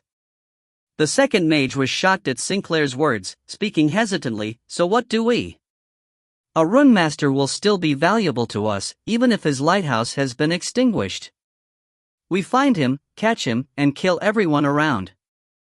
I want to make him my slave, one that will craft runes for me his entire life. That way I'll have a never-ending supply of rune knights. If he could make such notorious transactions with these locals, it seems like he's already integrated himself into this plane. That's exactly what we need at this moment. We can use his status to hide ourselves. We will begin our conquest only when the rune knights are ready. If you find any errors, ads pop up, ads redirect, broken links, non-standard content, etc., please let us know. Report chapter so we can fix it as soon as possible. Book 2, Chapter 130. Chapter 130. News, 2. Sinclair roughly grabbed at the manticore's mane as she spoke, causing the beast to shake its head as it breathed out black air. Once this plane becomes mine, I'll definitely find a way to go back. At that point, I'd love to see the faces of those old rascals of the family. I'll strip a few of those old farts, hanging them up to have the orcs from here fuck them up the ass." The more she said, the more excited she grew. Her face turned a bewitching red. Sinclair never hid her resentment for her family, but even the two great mages were unsure as to the origin of this hatred. Her eyes were glistening by the time she finished her last sentence. She licked her lips once done, continuing, "I heard that Richard is a handsome little rascal. When I catch him, I'd love to test him out a little. Maybe I'll even use him a couple times." One of the mages cleared his throat and reminded her, "The point of Richard's existence is to help you build a team of rune knights, mistress." He had been by Sinclair's side for some now, having seen firsthand the plights of many strong men who she used a couple times. Richard was a rune master and mage, he definitely wouldn't be tough enough to withstand her. Sinclair nodded with a conflicting expression, "Then I'll use him sparingly." Richard's team was trailing the eastern border of the blood-stained lands. His expression was terse, clearly pondering over something throughout the horse ride. Smoke could be seen rising from afar, as a group of armored troops were escorting a middle-aged noble. They were heading in his direction, looking rather alarmed. "This is the fourth group," Richard thought silently. He pointed to the incoming riders, stopped them for questioning. The noble ahead had already seen Richard from a distance, being scared soulless. However, his horsemanship was rather limited and it would be impossible for their team to outrun the desert warriors he saw. The only thing he could do was to follow Richard's command. He quickly recovered once he saw Richard's mage robes and his crest of nobility, quickly greeting him, "I am Asades, the Golden Maple Viscount." "You are?" Richard smiled in response, "Richard, a frontier knight of the Sequoia Kingdom." "Oh, a frontier knight." There was a hint of arrogance on Asades' face, but he quickly reined himself in. He scanned through Richard's fierce army, asking politely, "Who is your lord?" "The direwolf Duke, Bevry." Asades straightened up upon hearing that name, but his face didn't warp to one of disgust. Unlike the first three nobles Richard had stopped, he showed no resentment towards that name. "Ah, someone who leaves a great impression on others, with true pioneering spirit. He's quite suitable to be the lord of a frontier knight like you." This was an ingenious response, but his opinion of the direwolf Duke was obvious with his words. Of the three dukes of the Sequoia Kingdom, Bevry was the one who loved war the most. He was always fighting somewhere, he directed most of his menace towards the enemies of the kingdom, but he still engaged with opponents within on occasion. That was the reason for his famous title. The relationship between the three dukes of the Sequoia Kingdom was peculiarly balanced. The two remaining dukes had a lot of conflicting views, but to restrict Bevry's insatiable desire to expand they allied often and kept him in check. Thankfully, neither Bevry himself nor his generals were particularly outstanding generals. They mainly won battles through fierceness over strategy or tactics. Many years of battle had drained a huge portion of Bevry's fortune. The direwolf Duke had the largest territory in the kingdom, and a lot of it was fertile, but he didn't have nearly as much wealth as his peers. The Viscount's shrewdness was obvious at this point. He wasn't like the other nobles who had judged Richard for his status, only showing disdain thinking he was writing someone else's status. This fellow had some knowledge of military affairs, and he himself was level 8. He was well aware of the might of Richard's troops, they weren't inferior to his own army. In fact, he could probably defeat the standing armies of most of the kingdom's barons. Thus, he treated Richard like he would an equal. At the same time, Richard was observing Asades as well.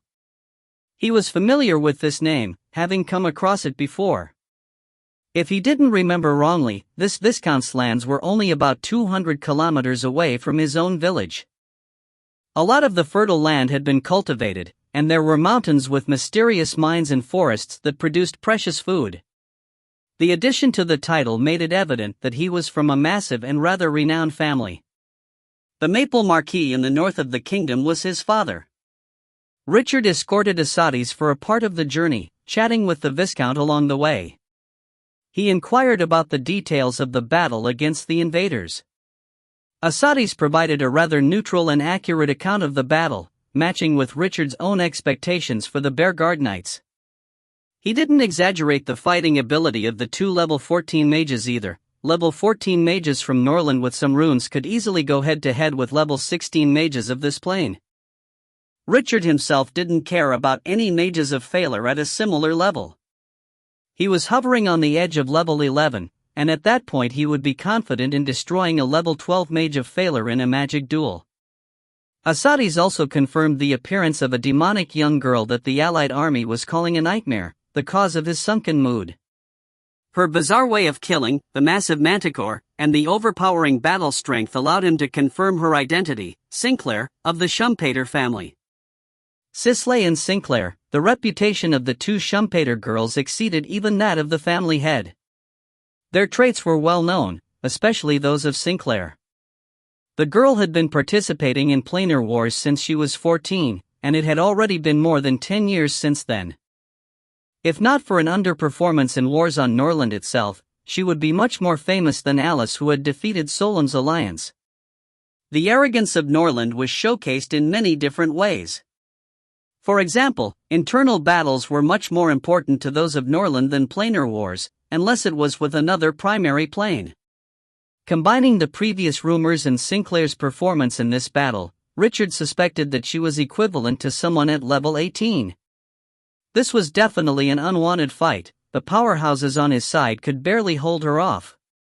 Sinclair could kill off anyone outside of Waterflower in the blink of an eye, taking it easy as she roamed around and took every chance to kill his subordinates.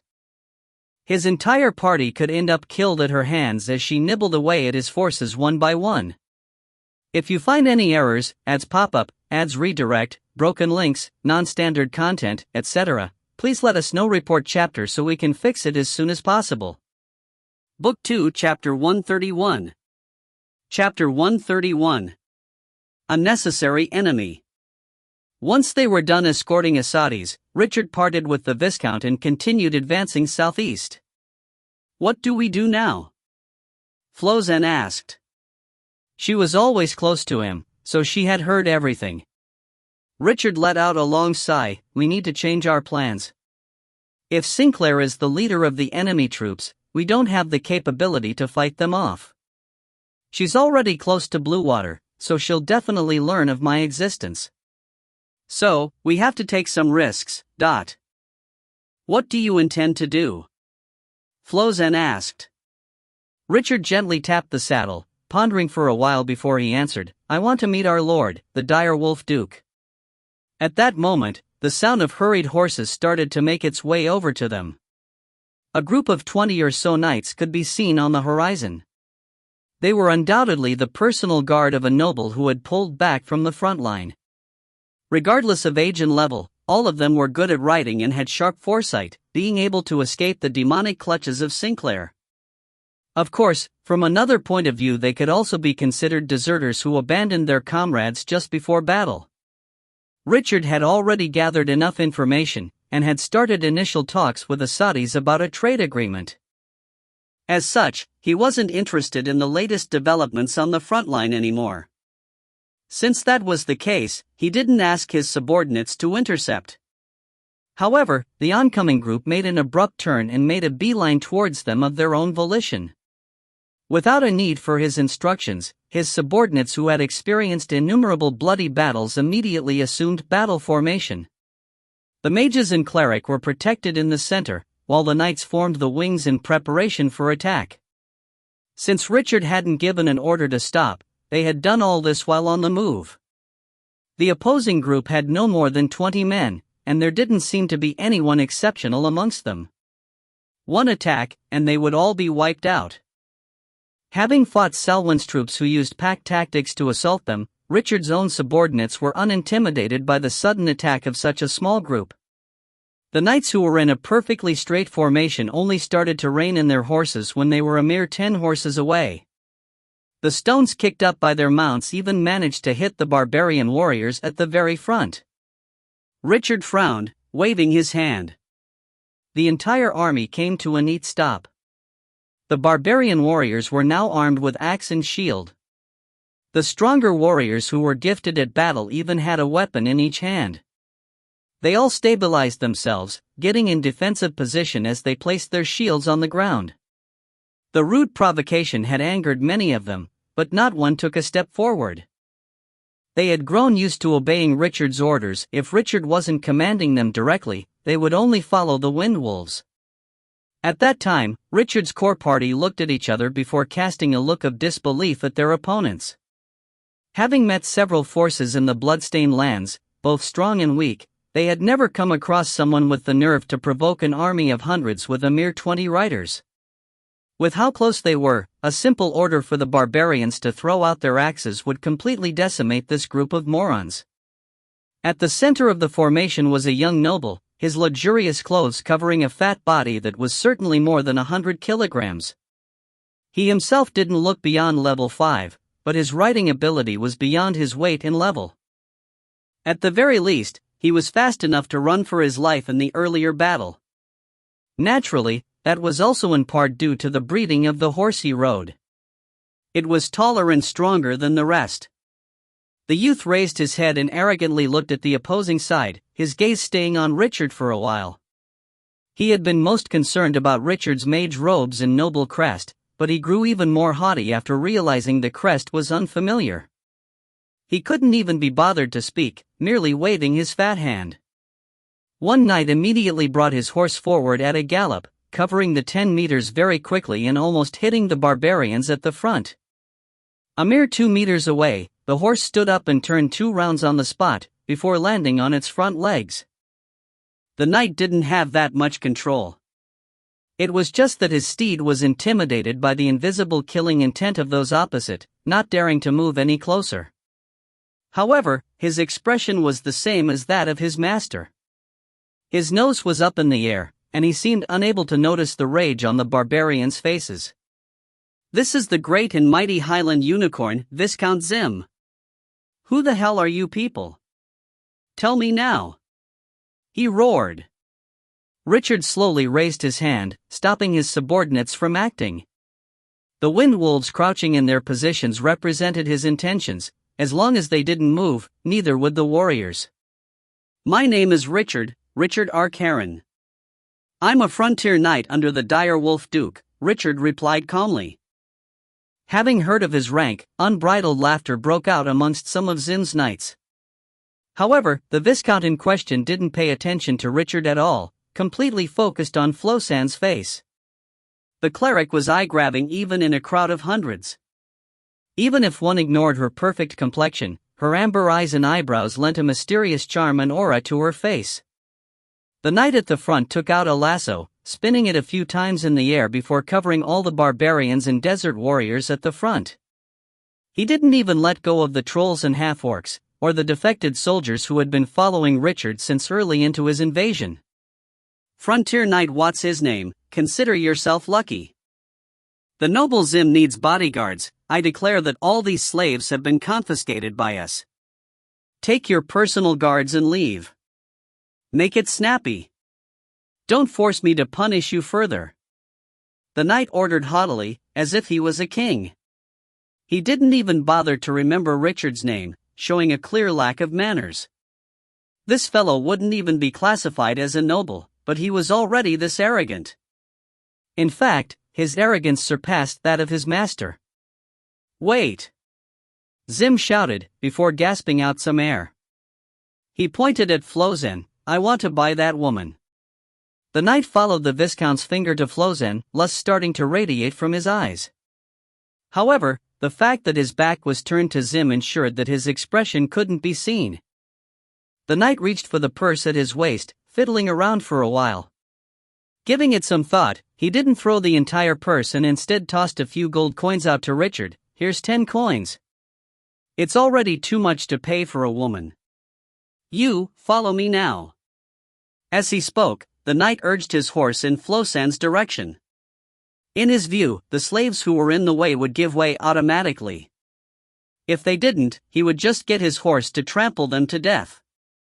Even though barbarians were strong, they weren't strong enough to stand the trample of a horse. The death of lowly slaves would be no big loss.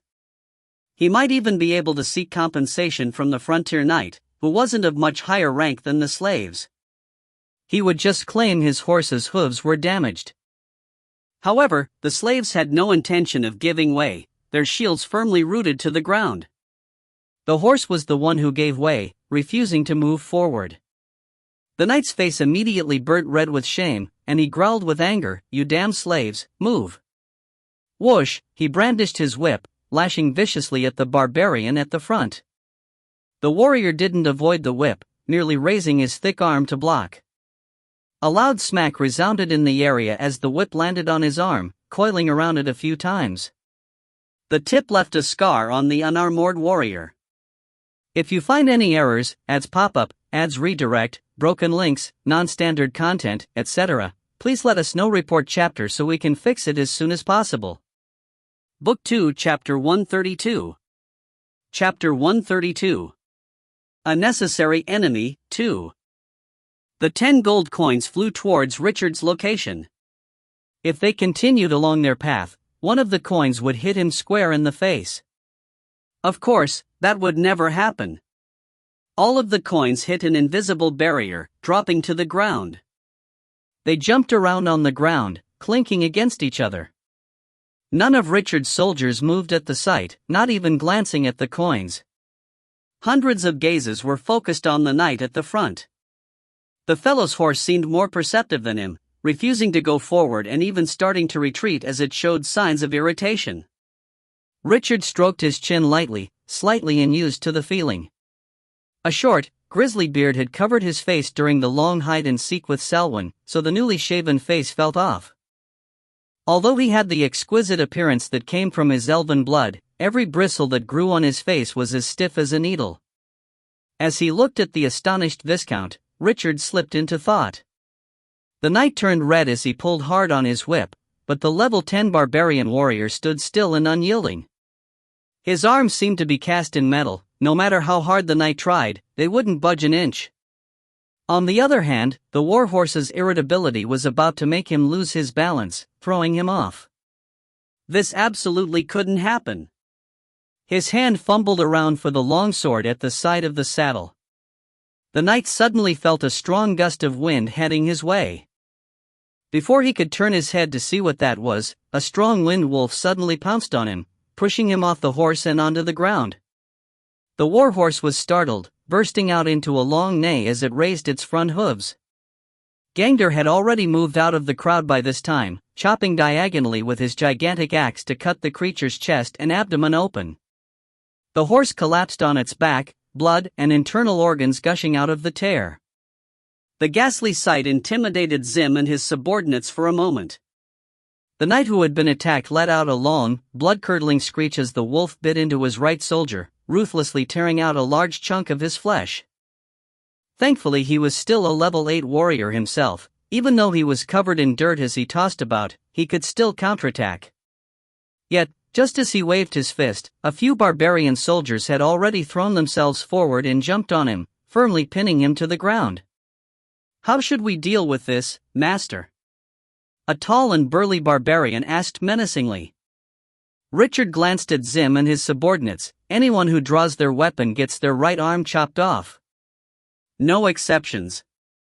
Zim's knights had their hands on their sword hilts, but Richard's words caused them to grow stiff. It was only Zim that began to shriek, "What did you say? Say it again." Richard didn't have the habit of repeating orders. His soldiers were quick and thorough with their execution, not needing him to say them twice. Even as Zim was shrieking, one of the barbarians forced the leading knight's arm open, while another raised his axe and chopped it off cleanly. The arm was separated from his body instantly. Zim's entire body was shaking as he pointed at Richard. However, he was already unable to recall Richard's name. A chaotic mix of excessive anger, humiliation, and fear that he would never admit had stopped him from getting a proper sentence out for the longest time. Richard ignored the slob as he said to Gangder, "Next time, just hack the rider and not the horse. Mounts are expensive, humans aren't, . Gangder nodded vigorously as he answered loudly, "I know, boss. People like this in particular are about as valuable as dogs." Richard nodded his head in praise. "You've grown smarter." "It's because I leveled up, boss." Gangster said proudly. It was only then that Richard raised his head, glancing at Zim as he spoke indifferently. Who are you to dare come and take my slaves? Zim's face turned so red that it seemed like blood would leak out of it at any time. His voice was so high-pitched that he was basically squeaking, I'm the noble Highland unicorn, Viscount Zim. The title is from. Richard didn't bother waiting for the man to finish his sentence, repeating his own, who are you to dare come and take my slaves? I am the noble. Midway through the shriek, Zim finally realized the meaning of Richard's words. His already red face started turning purple. He yelled hysterically, how dare you humiliate me? A lowly frontier knight actually dares to humiliate a viscount with royal blood? Someone, kill him for me. Wait, no, I want to keep him alive and torture him. Just cut off his limbs. Kill anyone who dares to resist. The Viscount's screams reverberated throughout the empty plains. His knights had already drawn their swords, but they were hesitant in their movements. Richard had only brought a few hundred people, while they had less than 20. Most of these soldiers weren't as undiscerning as their master. They naturally realized the extreme disparity between the two armies, both in terms of quantity and caliber of troops. If they really charged ahead, Richard could kill all of them in a few minutes as long as he ordered his troops to retaliate. Zim's status wasn't high enough for a frontier knight to just resign himself to death. This was easy enough to realize from how the leading knight had his arm chopped off, that fool now rolling and screaming on the ground. What are you lot doing? Kill everyone but the women. Zim raged, waving his whip and lashing at his guards. The knights thus roared loudly, getting into formation as they tried to charge forth. However, their horses refused to move faster than a trot. Sadly, the frontier knight in front of them disappointed them again. Richard didn't retreat as they hoped, giving them a way out of the embarrassing position. This frontier knight didn't need any of that, and it seemed like he didn't intend to let Viscount Zim off so easily either. In fact, Richard just repeated his earlier command, anyone who draws their weapon gets their right arm chopped off. No exceptions. His subordinated faithfully executed the orders at once. All of Zim's guards were brilliant soldiers for their level. They were unwilling to resign themselves to having their arms chopped off, but they were eventually surrounded by the barbarian soldiers and pressured until they collapsed. By the time the fifth person collapsed, they finally gave up on resistance. A few who were still dawdling and hadn't drawn their weapons yet could only thank their luck. Zim was scared silly, using a trembling finger to point at Richard. His mouth opened and closed, but no words came out at all. Two barbarian warriors pulled him off his horse, dragging him in front of Richard. Richard didn't get off his horse, looking down on the fat viscount condescendingly as he asked, I'm really curious. This is the Bloodstained Lands, why did you have the audacity to get close to an army 10 times your size, even demanding my slaves and woman? How has a fool like you lived so long? If you find any errors, ads pop up, ads redirect, broken links, non-standard content, etc., please let us know. Report chapter so we can fix it as soon as possible. Book 2, Chapter 133. Chapter 133. A Necessary Enemy, 3. Zim's expression warped between shock, humiliation, and insanity, but the terror Richard had expected did not show itself. I'm the Highland unicorn. He couldn't help but interrupt the deranged viscount, I know. You're the son of Earl Yatu, and your mother is the king's cousin. Those of royal blood in the Sequoia Kingdom typically have Highland at the start of their titles. Unicorn is a good follow-up, but is that it? Zim was stunned, speaking with disbelief. You know all that, but you still dare teach me with such disrespect? Let me go immediately. Once I'm back in my lands, I'll bring my army and get revenge. When the time comes, I'll kill your entire family, and torture you, and take my woman, Richard kindly reminded him. Yes, your woman. That little girl isn't half bad, I never saw such pretty eyes before. Once I drain all your blood, I'll entertain her properly. First will be me, then my beloved dog, then my loyal guards." Watching as Zim sent spit flying everywhere, Richard frowned slightly and asked, "Aren't you afraid I'll kill you here?" "You're just a frontier knight." Zim suddenly went silent, regaining his senses as his face filled with panic. Beads of cold sweat surged from his forehead. He wasn't completely stupid, and now he realized that his opponents were so strong none of his men could flee. If this frontier knight in front of him ordered everyone killed and his own body thrown into the wilderness, nobody would learn what had occurred in this desolate land. Richard chuckled and jumped off his horse. "So you aren't that dumb. Let's make sure you remember this better. I think you need some more entertainment. You lot, strip the honorable Viscount. Ola, flog the Lord 10 times. Remember to use his own whip, ours aren't as high quality." The barbarians stripped the Viscount quickly. Zim squealed like a pig being slaughtered, but soon he was completely bare. The obese youth's skin was fair and tender, and almost blinding white. Given how vile and ruthless Ola was, the elven bard took the whip and spared no strength as he lashed out at the Viscount's buttocks. The whip's end left a deep, bloody imprint on Zim's inner thigh, pushing his screams an octave higher. Richard raised a hand, stopping the elf's second whip as he pointed between Zim's legs. "Ola, take care not to ruin that part of our beloved Viscount. They're extremely tender. If I'm not wrong, most of his value is in that place." The elven bard didn't quite understand the underlying meaning behind the words, but he still understood the direct order. His wrists twisted once more, the whip landing on Zim's fair, tender buttocks and his lower back. He left a few more bloody imprints on the inner thighs, but this time he took care to avoid the sensitive areas. The Viscount's pitch raised with every whip. It seemed like there was endless energy in that fat body supporting his squeals. The 10 whips were finally finished with great difficulty, but the fellow was still howling. The marks from the lashes were slowly puffing up, the process slow and painful. It wasn't much better than the actually flogging. Richard finally walked over to Zim and lifted the man's chin, their faces no more than 10 centimeters apart. The Viscount's eyes were blazing with flames that were a contradiction of fury and fear. He smiled tenderly, patting the man's face. "My name is Richard Arcaron. Don't forget it this time. Once you get back, gather your army as soon as possible for your revenge. Also, I'm a frontier knight, not a normal one. Know the difference between the two, so you won't make such a foolish mistake in the future." Having said this, Richard stood up and brought out a handkerchief, wiping the hand that had patted the Slav's face. This act upset the so-called Highland unicorn no less than the 10 whips. The fury was so intense in that chubby face that it looked like he would suffocate. The naked noble was then tossed to the ground. The guards whose limbs were fine immediately helped him up, removing their own clothes for him to change into.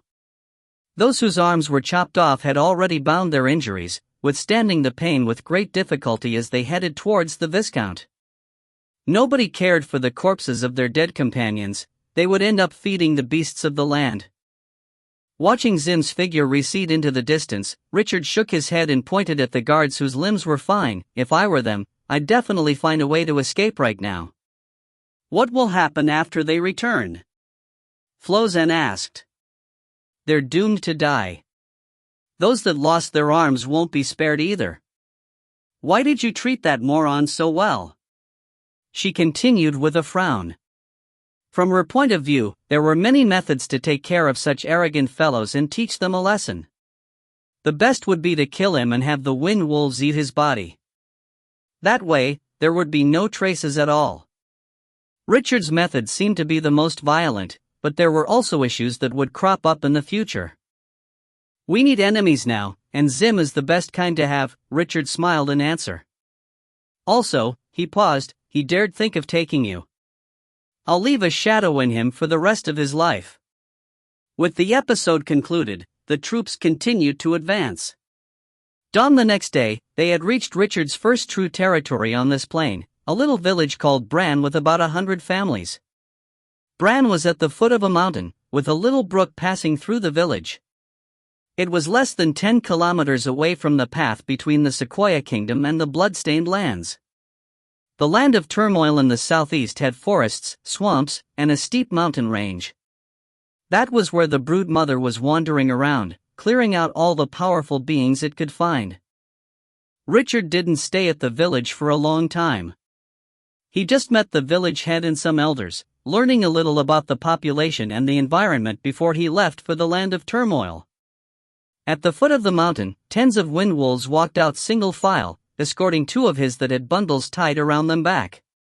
Some stayed by Richard's side, giving him 20 in total.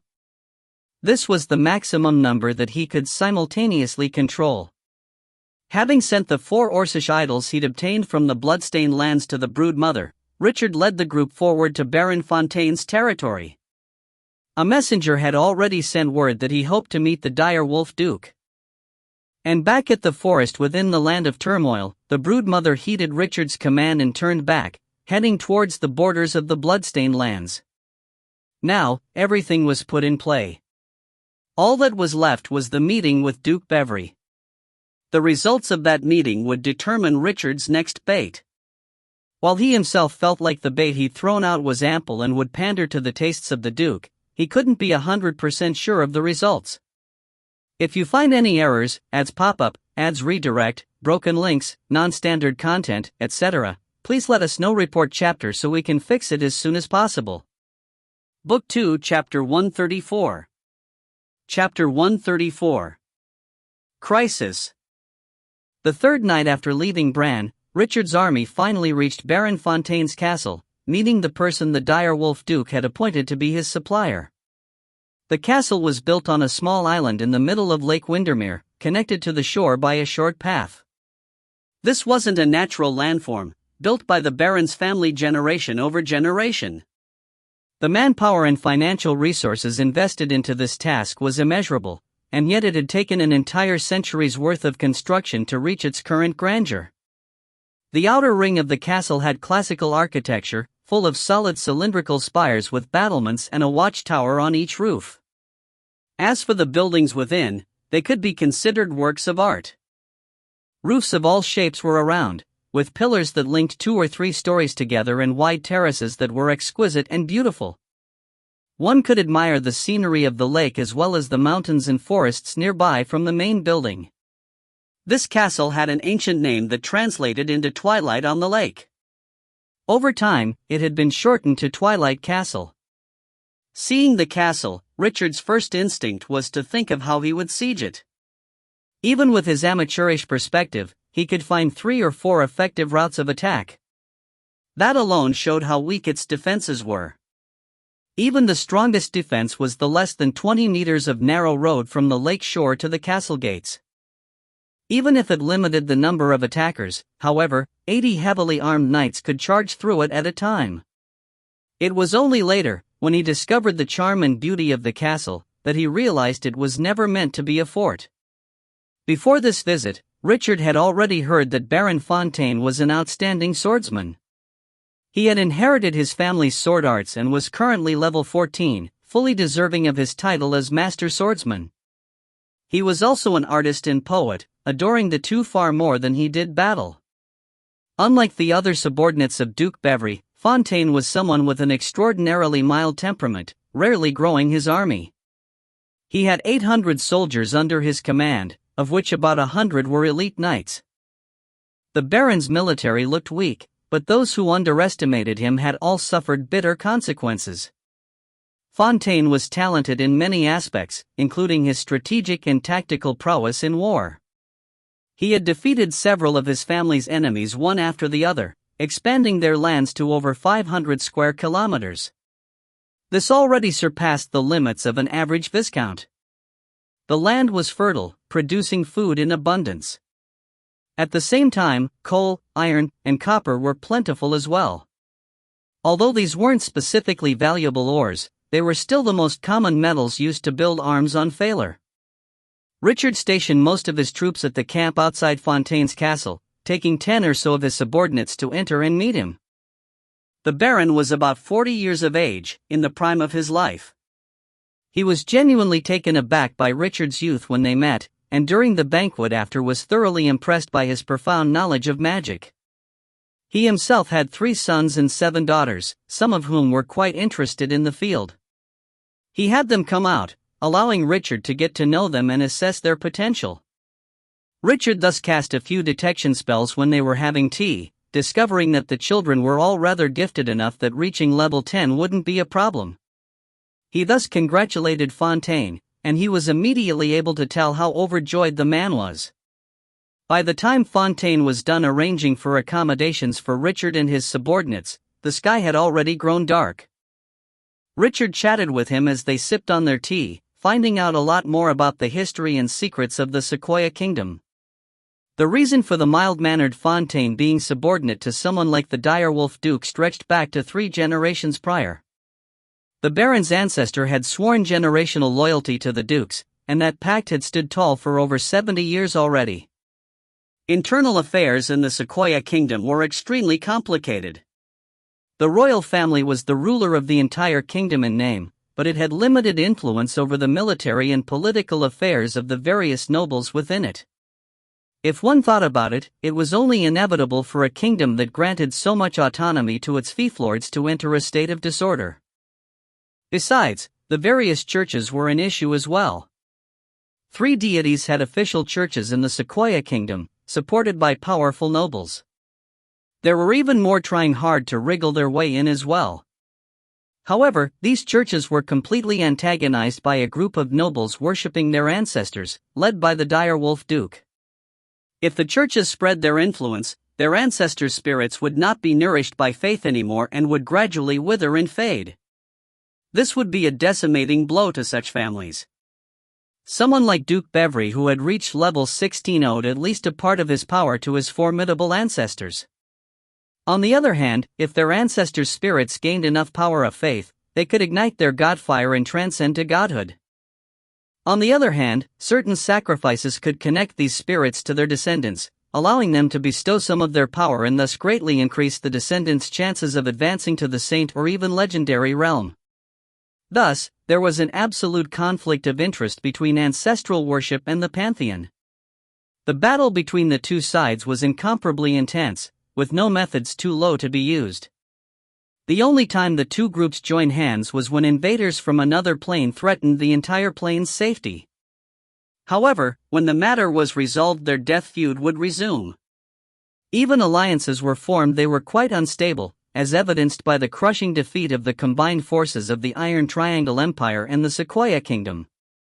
When Richard had first received Marvin's letter, he had already understood how important the rune had to be for the direwolf Duke to take him under his wing. Now that he had enough information, he understood the sheer intensity of Bevry's thirst for power. Although the Duke knew his identity and origin were problematic, and the history had been fabricated by Marvin right under his nose, he would still protect Richard as long as he could obtain the strength-boosting rune.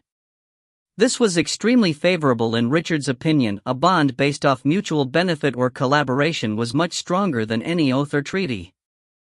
Baron Fontaine was a charming man who spoke with grace, broadening Richard's horizons after a night of chatting. Richard left a good impression as well, especially with his calm and collected presence. This was something reserved for the cream of the nobles of this plane. It was getting late into the night, so Richard headed back to his room to rest. The Baron's envoy would set off the next morning, heading to Duke Bevry's capital and informing him of Richard's intentions. After that, they would simply wait for a reply. If you find any errors, ads pop up, ads redirect, broken links, non-standard content, etc., please let us know. Report chapter so we can fix it as soon as possible. Book 2, Chapter 135. Chapter 135. Crisis 2. Baron Fontaine also informed Richard that the Duke had dispatched a team of elite knights led by a saint, and they were currently en route to the castle. Their main task was to escort the rune in his hands back, but he could also follow them on their return journey. They would be able to ensure his safety. Richard's hands, even though they weren't at war, the conflict between churches and ancestor worshippers ensured that armed battles could break out at any time. The guest room prepared by the Baron was grand and spacious, offering scenic views of the lake right outside the ceiling-to-floor windows. It wasn't far away from his subordinates as well, showing the thought and consideration that went into his accommodations. However, as Richard lay on the bed, he kept tossing and turning while unable to fall asleep. An uneasy feeling in his heart kept him wide awake. What is it? Does Fontaine have any plans to kill me? He furrowed his brows, deep in thought. Nestled somewhere within that deep feeling of unease was a fear for his very life, as if a sharp blade was about to fall from the sky at any time. However, the passion and sincerity of the Baron had been heartfelt. That was something Richard was sure of. No additional defenses had been placed in the castle, and when he toured it he hadn't once felt the presence of any additional weapons. This likely wasn't just the natural paranoia from being in unfamiliar territory. Although Baron Fontaine had some degree of strength, it wasn't enough to alarm him. Both Zendral and himself could summon a steady stream of magic creatures, while Waterflower's fighting abilities far surpassed her level. He also had Flozen, who had the Book of Time. With the upgrade to the bonuses from her title, she could use far more scrolls at one go than before. As long as she didn't run out, she would be an untiring machine. Where was this danger coming from? Richard sat up, wearing his clothes and removing the nameless longsword from its scabbard and placing it within arm's reach. He mentally gave commands to those contracted to him to remain alert and on guard, at the same time making contact with the broodmother and having her proceed towards the Baron's lands and wait at the fringe of the mountain areas for further orders. However, at a speed of a mere 10 kilometers an hour, it would be impossible for the broodmother to reach the battlefield in time to offer assistance. It had to be informed in advance, so that it could wait in ambush at a specified place or clear an escape route. If the situation was so bad that the broodmother had to break out of a siege, it could knock any chasing soldiers out. The premonition of danger was growing stronger and stronger. It was mere intuition, but for mages like Richard, intuition normally hinted at such a thing. There was a reason he felt this sense of danger, only that he couldn't figure out why exactly that was. Gangder, Waterflower, and the others got up one by one as per his command, outfitting themselves for battle. Waterflower quietly made her way to Flosan's room and informed the cleric to prepare, remaining there to protect her. At the campgrounds outside of the castle, the two trolls got up and woke the remaining soldiers rather violently, trying as much as possible not to alert the defenders of the castle. The soldiers were ordered to get ready for battle. This was the first night where Richard had come into contact with the direwolf Duke's strength. With Baron Fontaine's attitude and intentions not clear at the time, all of his soldiers had slept in full armor, ready to emerge from their tents and fight the moment they picked up their weapons. Earlier that evening, the sun seemed reluctant to set, painting half the sky crimson. A young hunter walked briskly towards Bran, a plentiful harvest of prey on his back. The mountains and forests here weren't completely peaceful and safe. There were recent sightings of gigantic wolves that had never been seen before. Experienced hunters loathed coming across bears and wolves, and this youth was no exception. He was hoping to make it back to the village before the sky turned dark. It would be too dangerous in the forest before nightfall. As the village slowly came into view, the hunter couldn't help but pick up his steps. However, just as he was doing so, an unfathomably beautiful lady that he could never even have dreamt of appeared in front of him. Gazing at her almost nude body, the youth almost went cross-eyed. "Is the leader of this village named Richard?" the beautiful lady tenderly asked. "Richard? No. Oh wait, yes. Our new leader. He's named Richard Ark." The youth's train of thought slowed down, his gaze refusing to leave the lady's chest. Thankfully he wasn't smitten to the point that he couldn't answer questions. "It better be him. Come here, my baby, help me find out where that little Richard went," the beauty said as she turned to the side. A huge lion had popped out all of a sudden at her words, almost the size of the hunter's full upper body. The manticore opened its mouth wide open, biting off the youth's head, shoulders, and chest with one bite.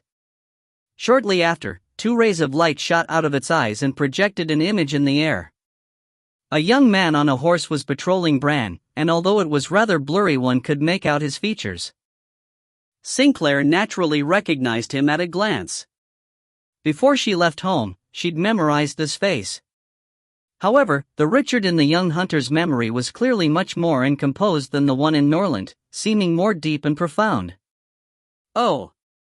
The beautiful young boy grew even more handsome. We have to use him well, Sinclair said, almost moaning. The light coming from the manticore's eyes slowly dimmed, as the image retrieved from the hunter's soul started to disappear. A mere 2 minutes of projection was enough to drain its energy, leaving it dispirited and listless. However, Sinclair was now brimming with excitement.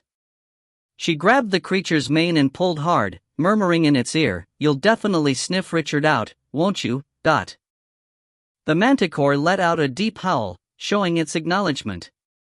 It then gazed towards Bran that wasn't far off, roaring twice in succession. Sinclair patted the creature with force. "You can have as many of the people in the village as you want." Half an hour later, she left Bran atop the manticore's back, the surviving Bearguard knights and 2 great mages following behind her. They headed north, rushing along Richard's trail as they charged towards Twilight Castle. The small village was left in complete silence, all lights extinguished. Black mist lingered in every corner, as viscous liquid continually streamed out of the half-closed doors. This liquid wasn't the dark red of blood, instead a pitch black. Although souls weren't exclusively in the domain of the gods, even touching the field of soul reading was an extremely trying task with a huge price to pay. Despite its size and power, the manticore had exhausted all its strength to extract the hunter's memories from his soul, making it extremely hungry. However, the entirety of Bran added up could only fill it up halfway. The manticore thrived not on flesh and blood, but on life force and soul essence. There weren't any strong individuals in Bran, so they didn't suit its taste. In the dark of the night, the demons who spread fear and death scurried along. Based on their speed, they would reach Baron Fontaine's castle before the crack of dawn. If you find any errors, ads pop up, ads redirect, broken links, non-standard content, etc., please let us know. Report chapter so we can fix it as soon as possible. Book 2, Chapter 136. Chapter 136. Untitled. All of a sudden, Sinclair gasped in surprise and reined in the manticore, looking at the woods by the road. A humongous wolf was pacing back and forth there, its eyes vigilantly fixated on this group of soldiers of strange shapes and sizes. She felt extremely uneasy, as though she was being watched. She instantly leapt off the manticore, wrapping herself up with her cloak as usual before vanishing into the night. The huge wolf was evidently startled, displaying a degree of intelligence that wasn't typical of most beasts. It retreated cautiously, only managing to take 2 steps before Sinclair silently appeared behind it. She sent her 2 blades into the creature's neck, sending it to the ground with a thud. The light from one of the wind wolves was extinguished in Richard's mind, causing him to stand abruptly and hurtle towards the window, drawing the curtains open in a flurry. It was a tranquil night, a gentle breeze blowing as moonlight shone upon the lake. Everything seemed serene and beautiful, without any indications of an impending fight. Having sliced the wolf's head off, Sinclair returned to the manticore. The creature sniffed the air and continued on its way, no slower than the flight of a magic bird. It was like a black current surging towards Twilight Castle. They didn't move far before Sinclair reined it in once more. She pointed at a bush not too far away, with another huge wolf crouched as it calmly observed the group. This wolf looked exactly like the one earlier. Seeing the group stop in their tracks, it immediately turned and ran off, but a Bearguard knight had already flung out his axe. The axe spun through the air with a terrifying whistle, hitting the creature's waist in a split second before slicing it apart. The knight then had his mount move over to the wolf's corpse to retrieve his axe, also picking up the body as per Sinclair's orders to bring it to the manticore. These wolves are rather odd. Come, my darling, devour it and let's see what it knows. The manticore let out a deep howl in response to the command, reluctant to get to work. Soul reading was an exhausting affair, and it had only ate half its fill earlier. If it had to examine another soul, its stomach would be rumbling with hunger again. However, Sinclair would not tolerate such lazy behavior. She shoved the creature's head down, pinching it vigorously. The manticore let out a begrudging roar, lowering its head as it slowly gnawed on the wolf's carcass. It was extremely unwilling. Although the wind wolf was much bigger than other similar creatures, it was extremely small when compared to the manticore. Sinclair's contract beast gobbled it down completely, laying on the ground unable to move. It only managed to get back on its feet after a full 10 minutes, shaking its head forcefully as it let loose a listless howl. "It doesn't have a soul?" Sinclair was taken aback. Without a soul, the manticore naturally wouldn't be able to scout out any memories. However, every wild animal should have a soul. Even contract beasts were no exception. The only animal without a soul was those summoned with magic that were made of pure energy. However, such creatures wouldn't leave behind a corpse either. One reason why the manticore couldn't find anything from the wind wolf was the possibility that it didn't have sufficient ability to examine the creature's soul. However, that was extremely unlikely. Even in Norland it was a rare and formidable creature, with soul reading being its innate ability. Despite this small episode, Sinclair wouldn't delay their journey just because of a wolf without a soul. Failure was a new, foreign plane. Anything could happen here. A huge soulless wolf was nothing in the grand scheme of things. As the second wind wolf was chopped in half, another beacon of light dimmed and vanished in Richard's mind. But this time, it had transmitted a clear image of Sinclair and the Bearguard Knights to Richard through the brood mother. The Schumpeiters. Richard instantly identified the group in the image. He opened up his map, examining it under the moonlight. If one connected the locations of the deaths of the two windwolves, the path clearly led towards Twilight Castle. He gave it some thought before ringing the bell in the room. A gentle sound resonated in the distance through a tube, and not long later a maid knocked on his door. "May I know what you need, Sir Richard?" Richard opened the door and went straight to the point. "I want to see Baron Fontaine immediately." "Tell him it's very important." "But Baron Fontaine is likely asleep at the moment.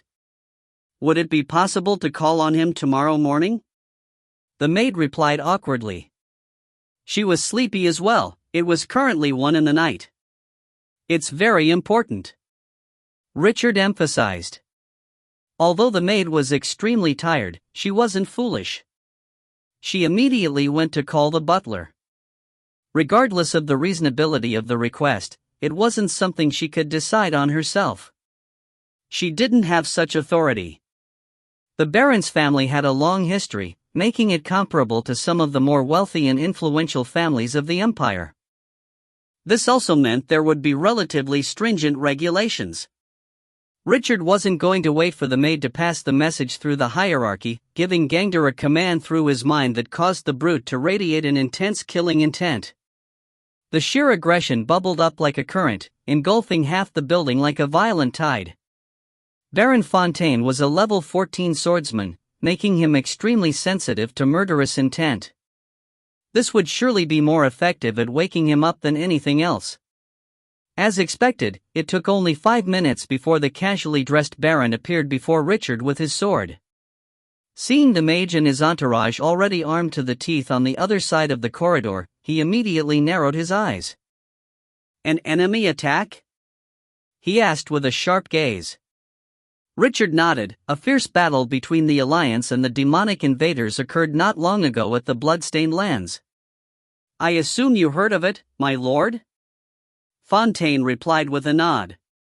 This battle was the most significant event in the Sequoia Kingdom this year. The Allied armies had suffered a crushing defeat, with nearly half of them completely annihilated.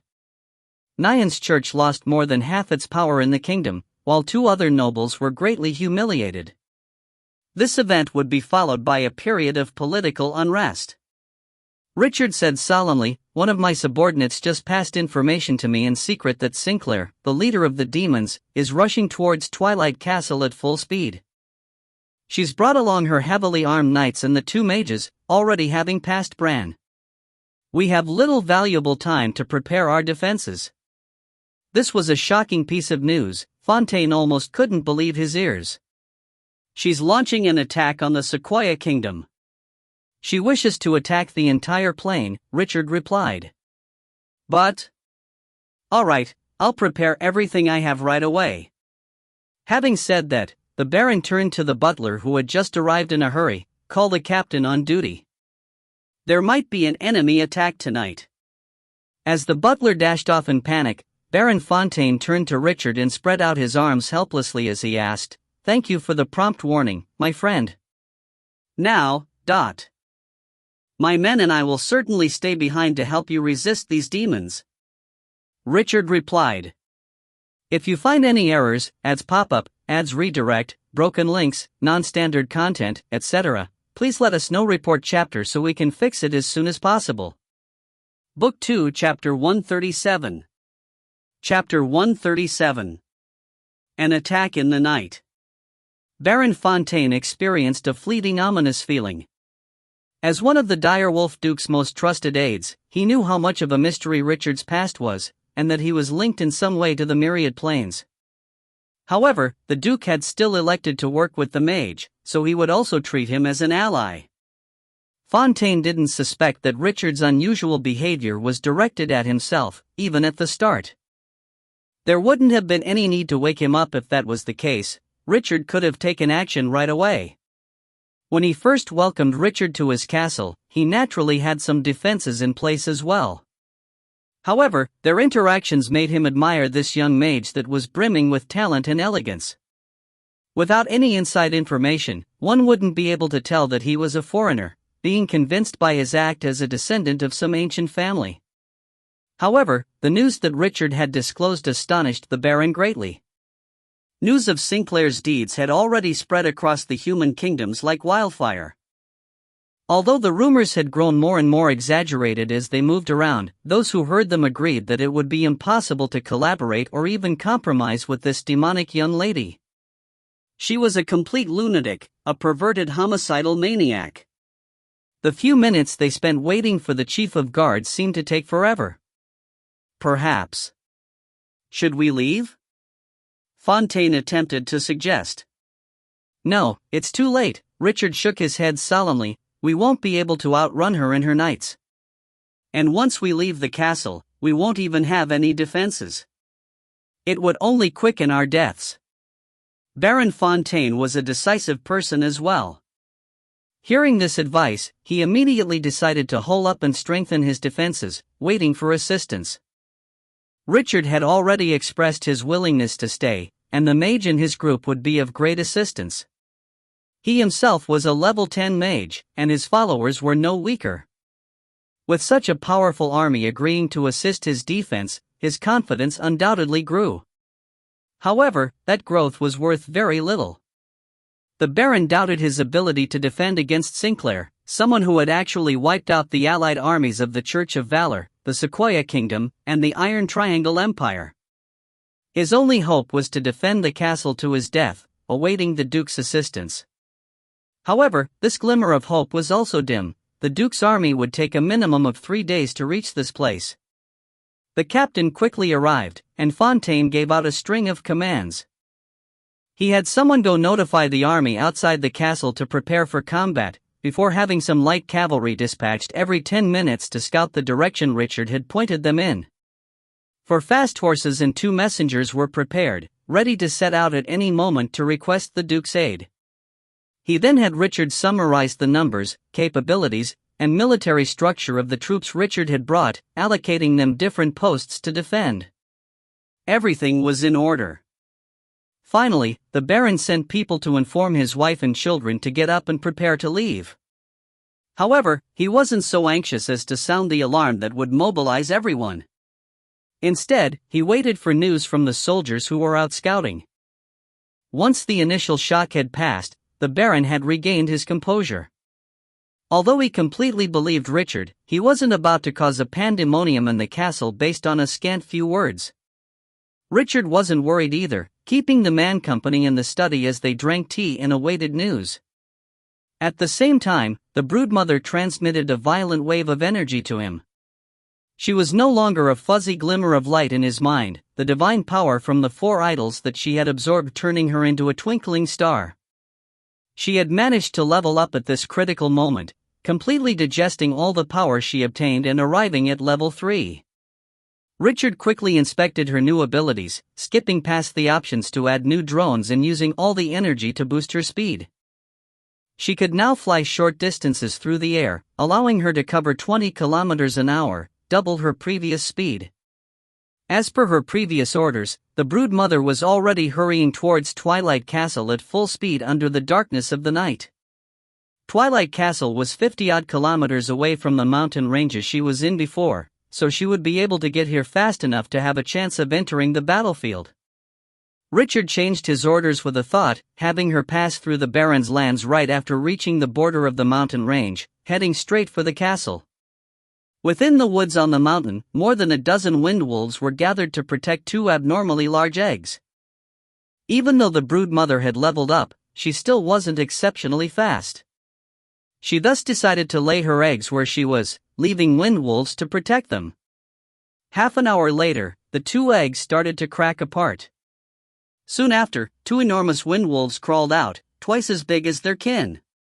They finished eating their shells, before shaking themselves dry and howling into the sky. These wolves' eyes glowed with intelligence and wit, completely different from the ordinary drone. They communicated with each other for a moment, splitting the wind wolves into 2 packs. With each leading one of the packs, they sped through the forests and rushed towards Twilight Castle at top speed. In Twilight Castle, Baron Fontaine was already done arranging appropriate defenses. The moment the alarm sounded, all personnel would instantly take their positions.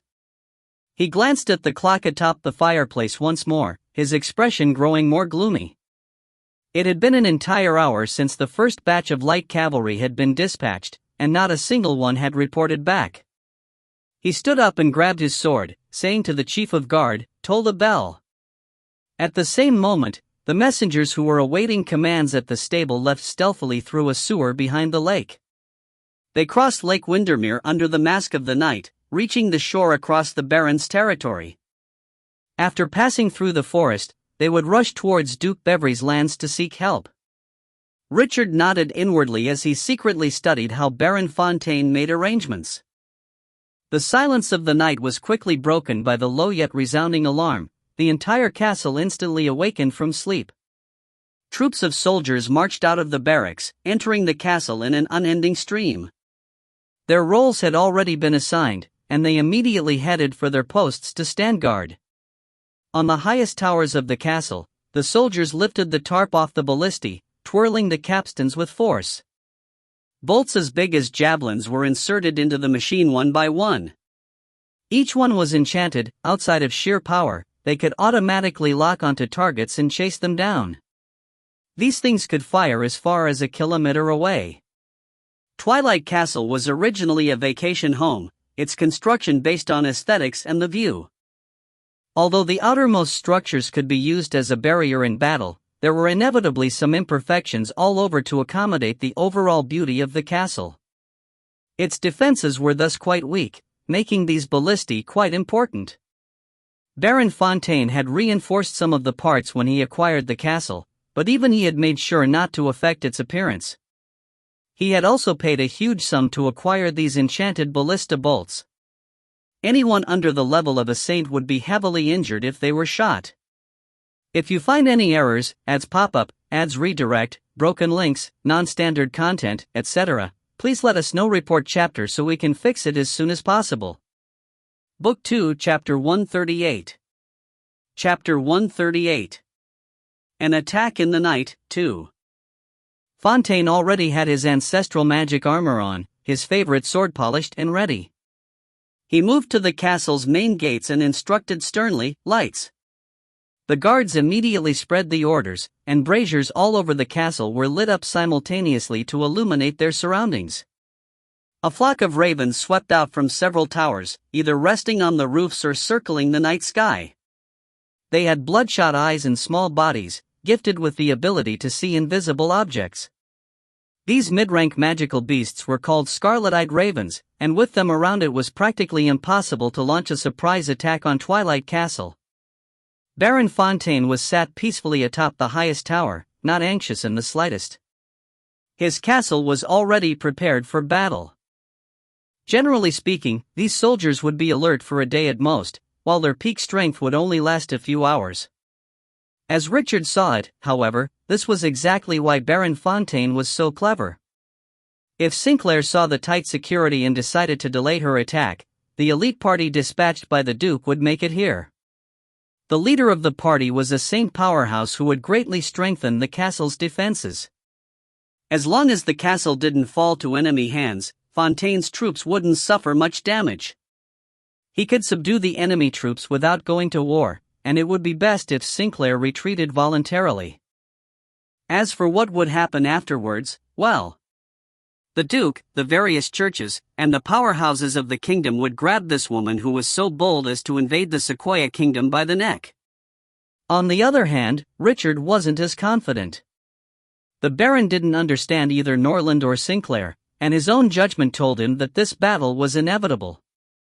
However, a large group of wind wolves and the brood mother were already en route. The two packs, headed by the two elites, had already overtaken the brood mother and were only 5 kilometers away. He grew safer with every passing minute. They were now in the dead of the night. Thick mist from the lake's surface had enveloped all of Twilight Castle, gradually spreading out.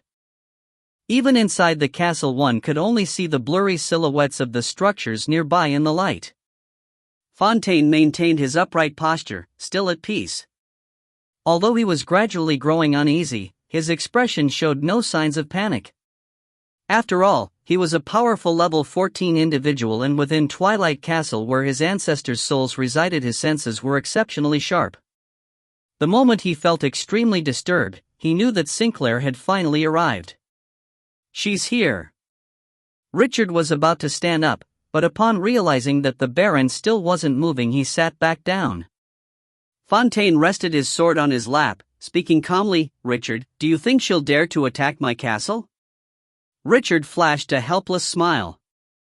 Giving it much thought, he eventually decided to speak the truth. "Judging by how arrogant she was when she defeated the Alliance, I think she won't even bother to rest before starting the siege." Fontaine didn't speak a word in response, but his grip on the hilt of his sword quietly tightened. Hundreds of meters away from the castle, there were some sudden movements in the dense mist. The manticore silently emerged from within. Sinclair rested lazily on its back. Behind the manticore, the magical horses stepped out one by one. The earth trembled lightly with their every step, and yet they didn't make a single sound.